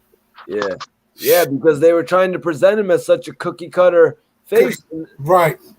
They even gave him the IC title. And then you're right. Triple H and Shawn were bullying him. They told Brett, they were like, nah, you should take the title off of The Rock. You should take the title off of Rock. Remember I said they used to bully him. And then Bret Hart was like, why would I do that? Let him get a run with the title. So right. Bret Hart was the Harts were always real wholesome. You know, one thing that Bret Hart did was he always gave everyone their shine or their opportunity. He played a big role in the 1, 2, 3 Kid, X-Pac, X-Pac in his career, you know, because he allowed the 1, 2, 3 Kid to upset him. You know, 1, 2, 3 Kid was one of probably my second or third favorite wrestler. Do you remember the Renegade? The Renegade sucks, man. And the Renegade was actually against Paul Orndorff on this show, apparently. Yeah. It was just how embarrassing. It was a little filler match, you know, and I don't know what it is with the Renegade and the Ultimate Warrior never wanting to fight too long, you know, but it was a real quick match, I remember, you know. The Renegade was the fake Ultimate Warrior. Yeah, he was the WCW's version of the Ultimate Warrior. Right, he sucked. You're right, Mikey. Yeah. He I hated that character. I hated him. Because the Ultimate Warrior, I was a super fan of the Ultimate Warrior. The first one, really the first one. You know, the second one. What belt, Smog? The TV title? I think he had the United States title. I highly doubt. He had the U.S. title. I highly doubt that, man. You like that guy? You got King Smog would have put some stock in the Texas Tornado, or whatever the hell his name was. That's what he was first, right? Oh, the Renegade. No. The Renegade. Excuse me. Renegade. Hey. What about Goldust? You remember Goldust? Goldust is still wrestling right now. Yeah, I'm about to say, he's still wrestling right now. Mm-hmm. Dusty Rhodes he went back to being Goldust? Do you remember? He's Dustin Rhodes now. Yeah, he does Dusty Rhodes. Okay. So, yeah, Dusty Rhodes was Goldust. Dustin Rhodes, yeah. Dustin Rhodes. Okay, yeah. Yeah, Dusty is his dad. Okay, yeah. Dustin Rhodes, yeah. And then he went to WCW. Dante Harris says the Disco Inferno from WCW. Were you a Disco Inferno guy? I don't. Is that I remember the Disco Inferno. No, I wasn't a big fan of the Disco Inferno at all. Was that Eddie Guerrero? No. Eddie, I liked Eddie and his brother. What was his brother's name? Caesar or Chavi Guerrero? Chavo, yeah. Chavo, yeah. I like Eddie Guerrero. I always like Eddie Guerrero. I like his charisma. Him and Chris Benoit were really tight. What about that whole Chris Benoit situation? That was real crazy. That was my man too. Let's not talk about that. Yeah. It was Chavo. But yeah, man, this seemed like a pretty bad card. You had the Harlem Heat versus the Nasty Boys. Yeah. Hey, You like seeing the the Harlem Nasty Heat. Boys. Did That's you like Booker seeing the T and Nasty Stevie Boys? Ray. The Harlem Heat, they were good, man. I like Harlem Heat and the Nasty Boys. I Yeah, don't the know. Nasty I like Boys. them. Yeah, I like the Nasty Boys, I didn't man. have a They hit problem you with with the them. armpit. Yeah, They'll for throw some you in the reason, armpit. yeah, I didn't have a problem with them. Like, Did you ever get the Nasty? But there must have been a Nasty Boys versus a Bushwhacker match where they were just putting each other in the armpits and licking each other. Bushwhackers. That was my man too. The Bushwhackers. Yeah, yeah. One of them had they were brothers. One of them had black hair. The other one had bleached blonde Yeah. hair. Yep. Yeah. So what do you think about so Sting, like, did he eventually go to the WWF? Yes, and he wrestled He did? against Triple H and Seth Rollins. Yeah, eventually he did go over. Mhm. Yeah, Seth Rollins broke his neck. oh wow. Because I remember he was for a long time absolutely refusing to work with Vince McMahon. And it made no sense, right? Like, Rosewood, did you catch any of what Sting did in TNA? It made no sense why he didn't go to the WWE. He said the WWE would have ruined his character, but in TNA, he was playing a rip-off version of the Joker. Yeah, right. How But would WWE have ruined his character any more than that? They might. Who knows what they wanted to do there? Who knows they wanted to do? Because obviously they didn't want the Sting character no more. So who knows what WWE came up with? If they came up with the Joker, who knows what Vince McMahon came up with? Well, I mean, Vince McMahon did have Goldust one time put the wig on Goldberg. Oh, Yeah. I remember that I one. remember that one. But no, man, I think if Sting would have came to WWE, he would have been the Crow gimmick.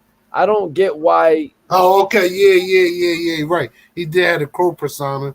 I So don't he get could work why. out that. Right. I don't get why Sting would. Well, Sting was just at TNA for so many years that he had to do something different. But Smog, that Joker gimmick was stupid, man. Like, Sting not going to WWE makes absolutely no sense if he says there would have messed up his character. He did shitty things with his own character. I think he had enough leverage.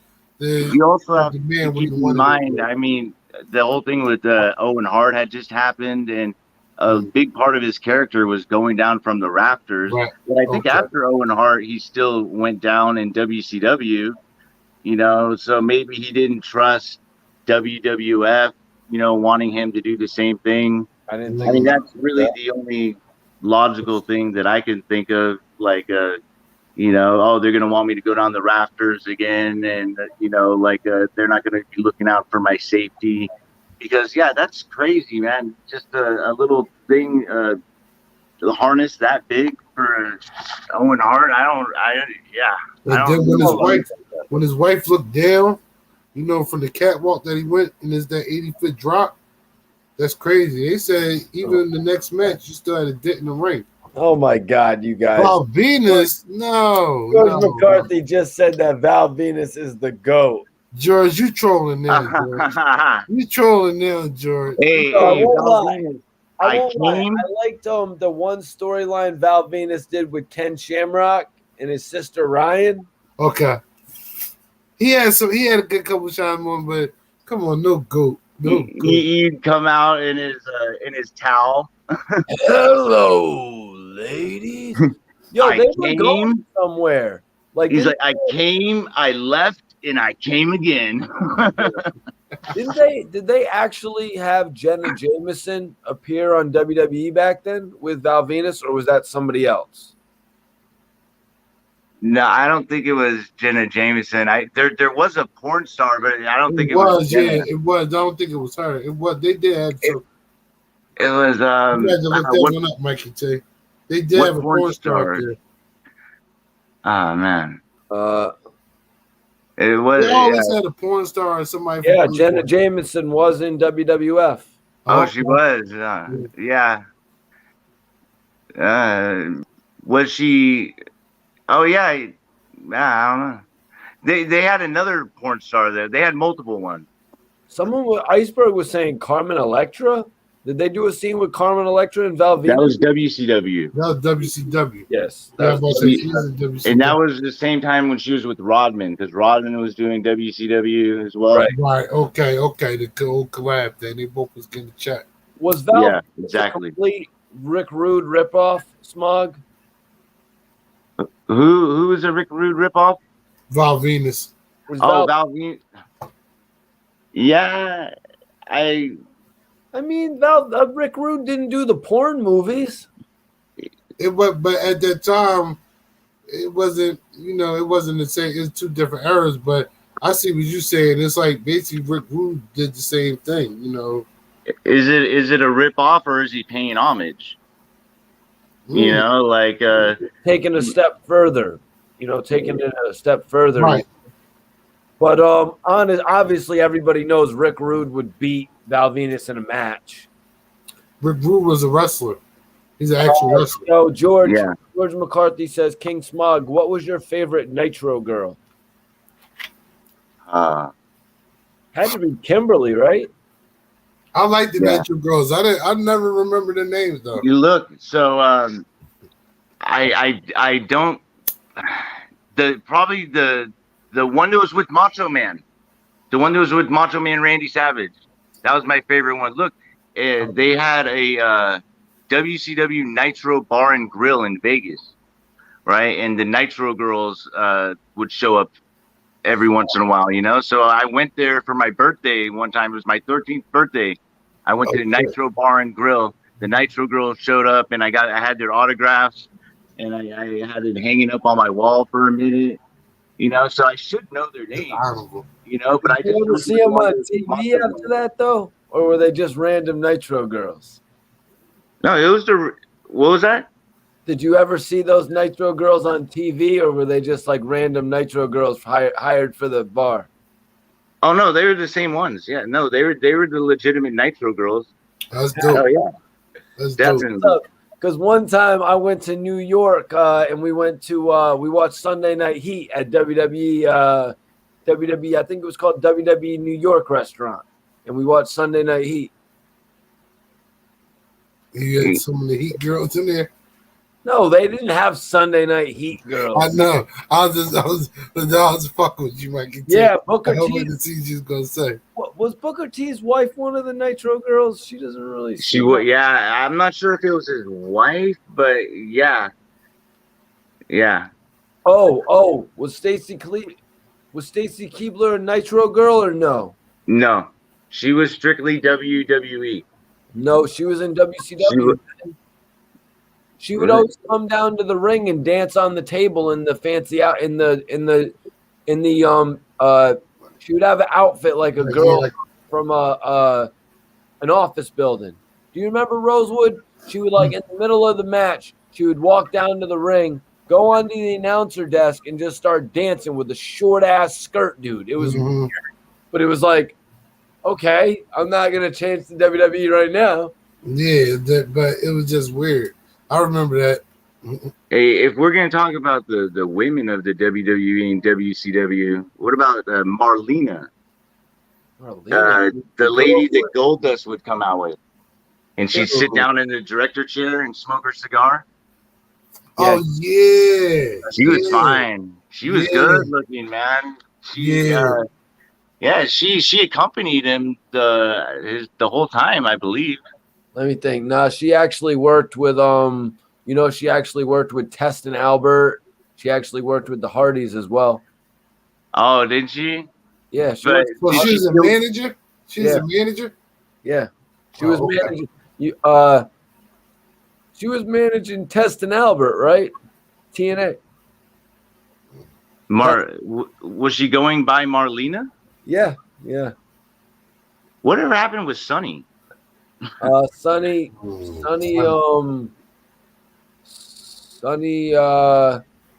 she managed quite a few people. I mean, one of the last people I guess I remember her managing was the LOD 2000.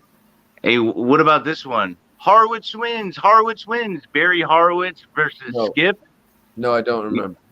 Okay, Barry Horowitz was like a jobber that was working in the WWF for like 15 years. Yeah, I And, remember, but I don't remember and they anything they about it. wrote him in to beat Skip like really fast. Like Skip thought that he had it in the bag, and then all of a sudden he just he rolled him in and got the 3 count on him. And it was Horowitz wins. Horowitz wins. Barry Horowitz. Yo, He was thank a you, jobber for Ronald. 15 years. It was Trish. It was actually Trish with Test and Albert. Okay. Yeah, because I think Marlena was just strictly Gold Dust. No, she was with the Hardy Boys as well. Oh, she was. Yeah, she was. That's what she was doing. She had the tournament. She had the tournament, and I think, yep. George says big old titties. She had the tournament. It was called the TIT, the Terry Invitational Tournament. It's crazy. He said she had the big titties in there. Her tournament was called TIT. So were you still watching then, Rosewood, or you don't not remember that? No, I probably wasn't tuning in. Oh my God! And Luna Vachon also made Goldust at a certain point. Smile. They were just I didn't remember the names. Like once it got to like even with Goldust, like I just like all right, there's just another chick. Luna managed the Hardy Boys. She was with the Hardy Boys for a minute. I remember she had the real crazy hair. braid. She had crazy hair. That's not hold Luna? on. Hold on. No, Marlena's name is Terry Runnels. Yeah, you're right. No, I'm saying Luna managed the Hardy Boys. Let's go back. No, Luna didn't manage the Hardy Boys. That was Lita. Lena. Hold on. Let's go back. Because Marlena and Terry Runnels two different people? I don't know what that was. I just know Hulk Hogan's first name is Terry. Right. Yep. And then there's a Terry Bradshaw too. Terry Bradshaw. Marlena's real name is Terry Runnels. Yeah. Lita I just called her Marlena. I thought she was pretty good-looking girl, especially with that big old Suge Knight cigar. She's always smoking on that Suge cigar, sitting in a director chair. Right. And Goldust with his stupid little speeches. She's 54 years old. Marlena is? Yeah, she's 54 right now? years old now. What's her real name? Is it Terry? Yeah, it's Terry Runnels. Terry Reynolds? After Dustin Runnels. Oh, she really is married to Dustin. No, they don't refer. Why are they Dustin Patrick Runnels? It's a big family, man. Talking about the Rhodes family? Dusty Rhodes, the Rhodes family. They're a big family too. Yeah, they're but they're not. They're a big family. They're like the Harts. Yeah. That was actually their last name, Runnels. That's their last name, Runnels. Yeah, I think you're right. Yeah, I think Dusty Rhodes and Dustin and Dusty Rhodes. That was just their the handle. Yeah. Do you remember when in WCW when it was I think it was Dusty Rhodes fighting in the back or wrestling in the back of a semi truck? No, but let's how about the APA, something worth remembering. APA. You don't remember the APA, the Acolyte Protection Agency? Oh, what? They got on my nerves. I did not like them. You didn't like how they'd be sitting in the back? And people would be coming in like, listen, I need to come and pay you. And they'd be like, well, you can come through the door. How about you come through the door? They got on my nerves. But it was good writing, though. The writing was good. That's how you know the writing was good, because they got on my nerves. I'm like, yo, man, I don't like them. And then people would be hiring them and shit. But yeah. Right, Sean Farouk. Nah, Smog, yo, I appreciate you tapping in with us tonight, though, brother, man. Hey, yeah, Farouk is on fire. Yeah, the nation, the domination. Yeah, all right, man. Thank you. Damn. Nation of domination. That's what he's more known for. Damn. All right, Smog. We'll holla at you later, brother. Thank you, man. All right, man. Thank you. Smart. Favorite tag team, the Dudley Boys. Your favorite tag team was the Nasty Boys. Oh no, I just sound like them. My favorite tag team is the Rockers. Marty Jannetty. Rockers. You like the new Rockers, the Marty Jannetty and Al Snow? Yeah. No, the original Rockers. No. What about the new Rockers, the Marty Jannetty and Al Snow? They were like I like Al Snow. I like Al Snow even when he used to have a head. Who didn't like Al Snow when he had the head, man? Yeah, that was my guy, yeah. George Legion of Doom. Yep. Oh, how about that? Listen, man, it was a tag team group, but one of my favorite groups was the Four Horsemen. You know, I didn't like when they kept on just letting the fucking New Age Outlaws beat the Legion of Doom over and over and over again. It's like, come on, man. The Legion of Doom can beat these guys. But the New Age Outlaws were great, right? Yeah, no, that's cool. They're definitely cool. But the Legion of Doom, they wasn't supposed to beat them all the time. Yeah, Dante Harris, the Rockers, man. Nick says favorite tag team, the Brothers of Destruction. Kane and the Undertaker. Kane and the Undertaker. Oh, Kane and yeah, that's definitely top. George says the Steiner brothers were great too. Steiner brothers definitely. I would have liked to have seen them team a little bit more when they were both heel, like when Steiner had dyed his hair and Rick and the other brother Rick had gone heel as well. Yeah, but they had a lot going on, man. You're right, George. You're right. And then when Big Papa Pump came, he was berserk. Were you a big fan of Mr. Ass? No, never heard of him. What do you, Billy Gunn, Mr. Ass? Oh, Billy Gunn. Oh, I'll never call him that. But no, I wasn't really a fan of Billy Gunn. Was he weirding you out all the time? He was trying to show his ass. I wasn't on that, man. Was you like, yo, man, I'm turning into WCW for a second? Pretty much. Yep. Pretty much. This WCW time. Yep. Let's look over. Switch. So they messed up having Billy Gunn show his ass every time he would come on. I was turning it off. Right? As soon as the music come on, WCW, click. I'm an ass man. You know the song. Damn it. Yeah, I'm an ass man. That's not a bad song if you think about it, though. No, it was just I just couldn't do with him and his ass, man. Every time pulling his ass out. Yeah, I was cool on that, man. I knew where. See, I think he might got me once. I know the spec. I'm like, what the fuck? So after that, I was like, nah, man. Him and China mooning everybody and shit. Right. The Road Warriors. Yeah, man. Classic, man. Well, that's the Legion of Doom. Yeah, same thing, pretty much. Yep. Legion of Doom. Now you see, Rosewood likes the original Rockers. Shawn Michaels, the original Rockers with Marty Jannetty, but I'm more of a new Rockers guy. It was acrobatic, man. It was the long hair flying, the music. They embodied the late 80s, man. Also, I guess maybe my second favorite. Yeah, right after Edge and Christian and the New Age Outlaws, man. Who'd you like more, the New Age Outlaws or Edge and Christian? Edge and Christian. I like Edge and Christian. George says Sean was messed up putting Marty through that glass.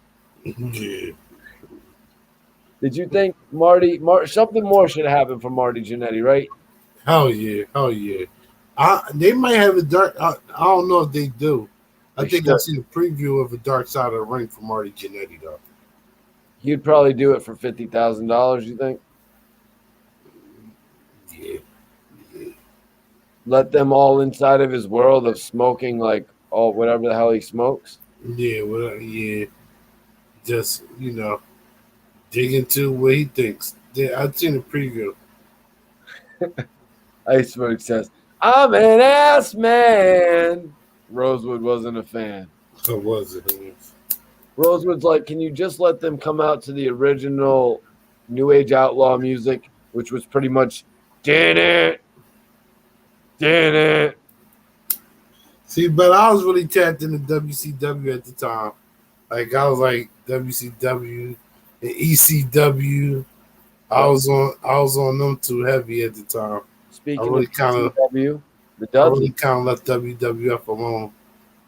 ECW was based out of Philadelphia. People get thrown through all types of tables and trash cans and barbed wire, and that was a regular occurrence. Papa Shango, let's do that. Yeah, man. Yeah, we'll have to come back. We'll have to come back on another time and talk about some more wrestling shit, man. We're gonna have to get a wrestling guest on the show, man. Right. Tommy Dreamer, ECW. That's right. We need someone like Tommy Dreamer on the show. Mm. All right, man. Rosewood, man. Let everybody know where they can find you online, bro. Listen, everybody knows it's your boy Rosewood. Hit me up, spill_ENT on the gram. Y'all know what it is. Big project about to drop for my man Razor. You know what it is, man. We work there in Philly. Spill ENT in the building. Salute everybody for tapping in, man. Come here on Sunday, man. We're going to be rocking out once again. You already know I got Rosewood's Instagram in the chat right now. So everybody that wants to follow Rosewood on the gram, follow him right now. He'll give you the follow back. I have Dark Low's YouTube page pinned up as well. So everyone go check out his new record called Vultures featuring ARAB, produced by Harry Fraud. But follow Rosewood right now and get in tune if you want to get any of your music or any of your production. Rosewood, let them know what they can send you over if they want to get into contact with you on the gram. Basically, if you're a producer, you're a music artist, visual artist, or even if you're an artist that paint, draw, whatever you do, hit me up. Let me know what you do, and then we chop it up. And if we can work together, I'll tap in with you. I'll definitely tap in with you. If I don't answer your message right away, I still will get back to you. Always. That's what's up. Rosewood is trying to give everybody out there an opportunity.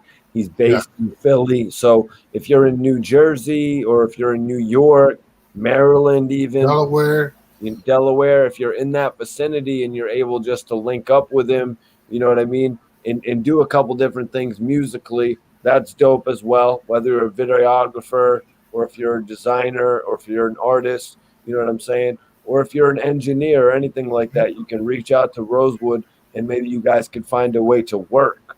Exactly. Yep. Because we're trying to find some new talent for sure. You know what I mean? We're always looking for the next big thing. But right now, that big EP is coming. So when people be saying you change it. We need y'all to say Got you on that. It's honorable Mikey T. It's an honorable right there. Now I'm gonna put my IG up as well, so everybody in here can follow me. Everyone that follows me, I'm gonna follow you guys back immediately on Instagram if you're not following me already. But I'm gonna stress this to the 52 people in here right now. Go subscribe to Dark Low's YouTube page. I need everybody to subscribe to Dark Low's YouTube page. Show some support and show some love. You know what I'm saying? Because Dark Low is working hard. It's evident. You know what I mean? He wasn't just bullshitting. He provided a dope record for y'all to hear. It's called Vultures, and it's out now. And it's featuring ARAB, so you're going to get that sound that you're familiar with. But it's also produced by Harry Fraud, so you got another treat right there, man. Mm-hmm. Tell them why they should subscribe to Dark Low on YouTube, Rosewood. Basically, so you know you can stay in tune with everything Low got going on. So if you're a fan of the OBH movement, that sound, you know, that gritty street sound, you definitely going to subscribe to Dark Low page.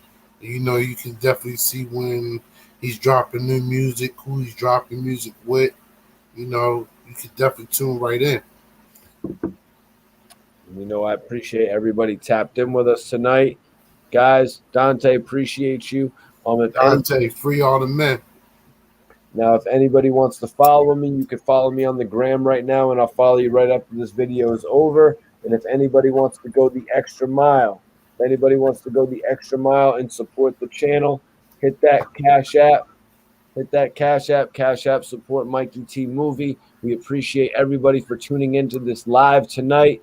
We had to come on here and talk about Dark Low's new single, his first record that he dropped since he came home. So it was only right, Rosewood. Right, yeah, it's exclusive. Exclusive. And it's a banger. Had to report on it, Mikey T. We had to. Hell yeah, man. We're just trying to keep it positive here. You know what I mean? We're trying to keep it positive. We're trying to keep, you know what I mean? We're keeping our spirit up. Especially with the sentencing that happened. We realize it's unjust. It's bullshit. Dark Low has to go back into jail. We understand that, but we're keeping our spirits up like everybody would want us to. Yeah, facts. Definitely, man. Facts. Definitely being optimistic over here, you know, spreading positivity and keeping a positive outlook on, you know, the situations at hand. You know, and let's keep spreading it. That's the whole thing.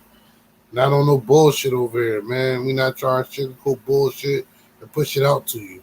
That's not the thing over here, baby. Hell yeah, man. Appreciate everybody for tapping in tonight, man. And we will catch you. We'll probably be live back again tomorrow night, to be honest with you guys. But you know, Sunday's our usual night as well. So we'll catch y'all tomorrow night, I'm sure. But everybody enjoy it. Salute.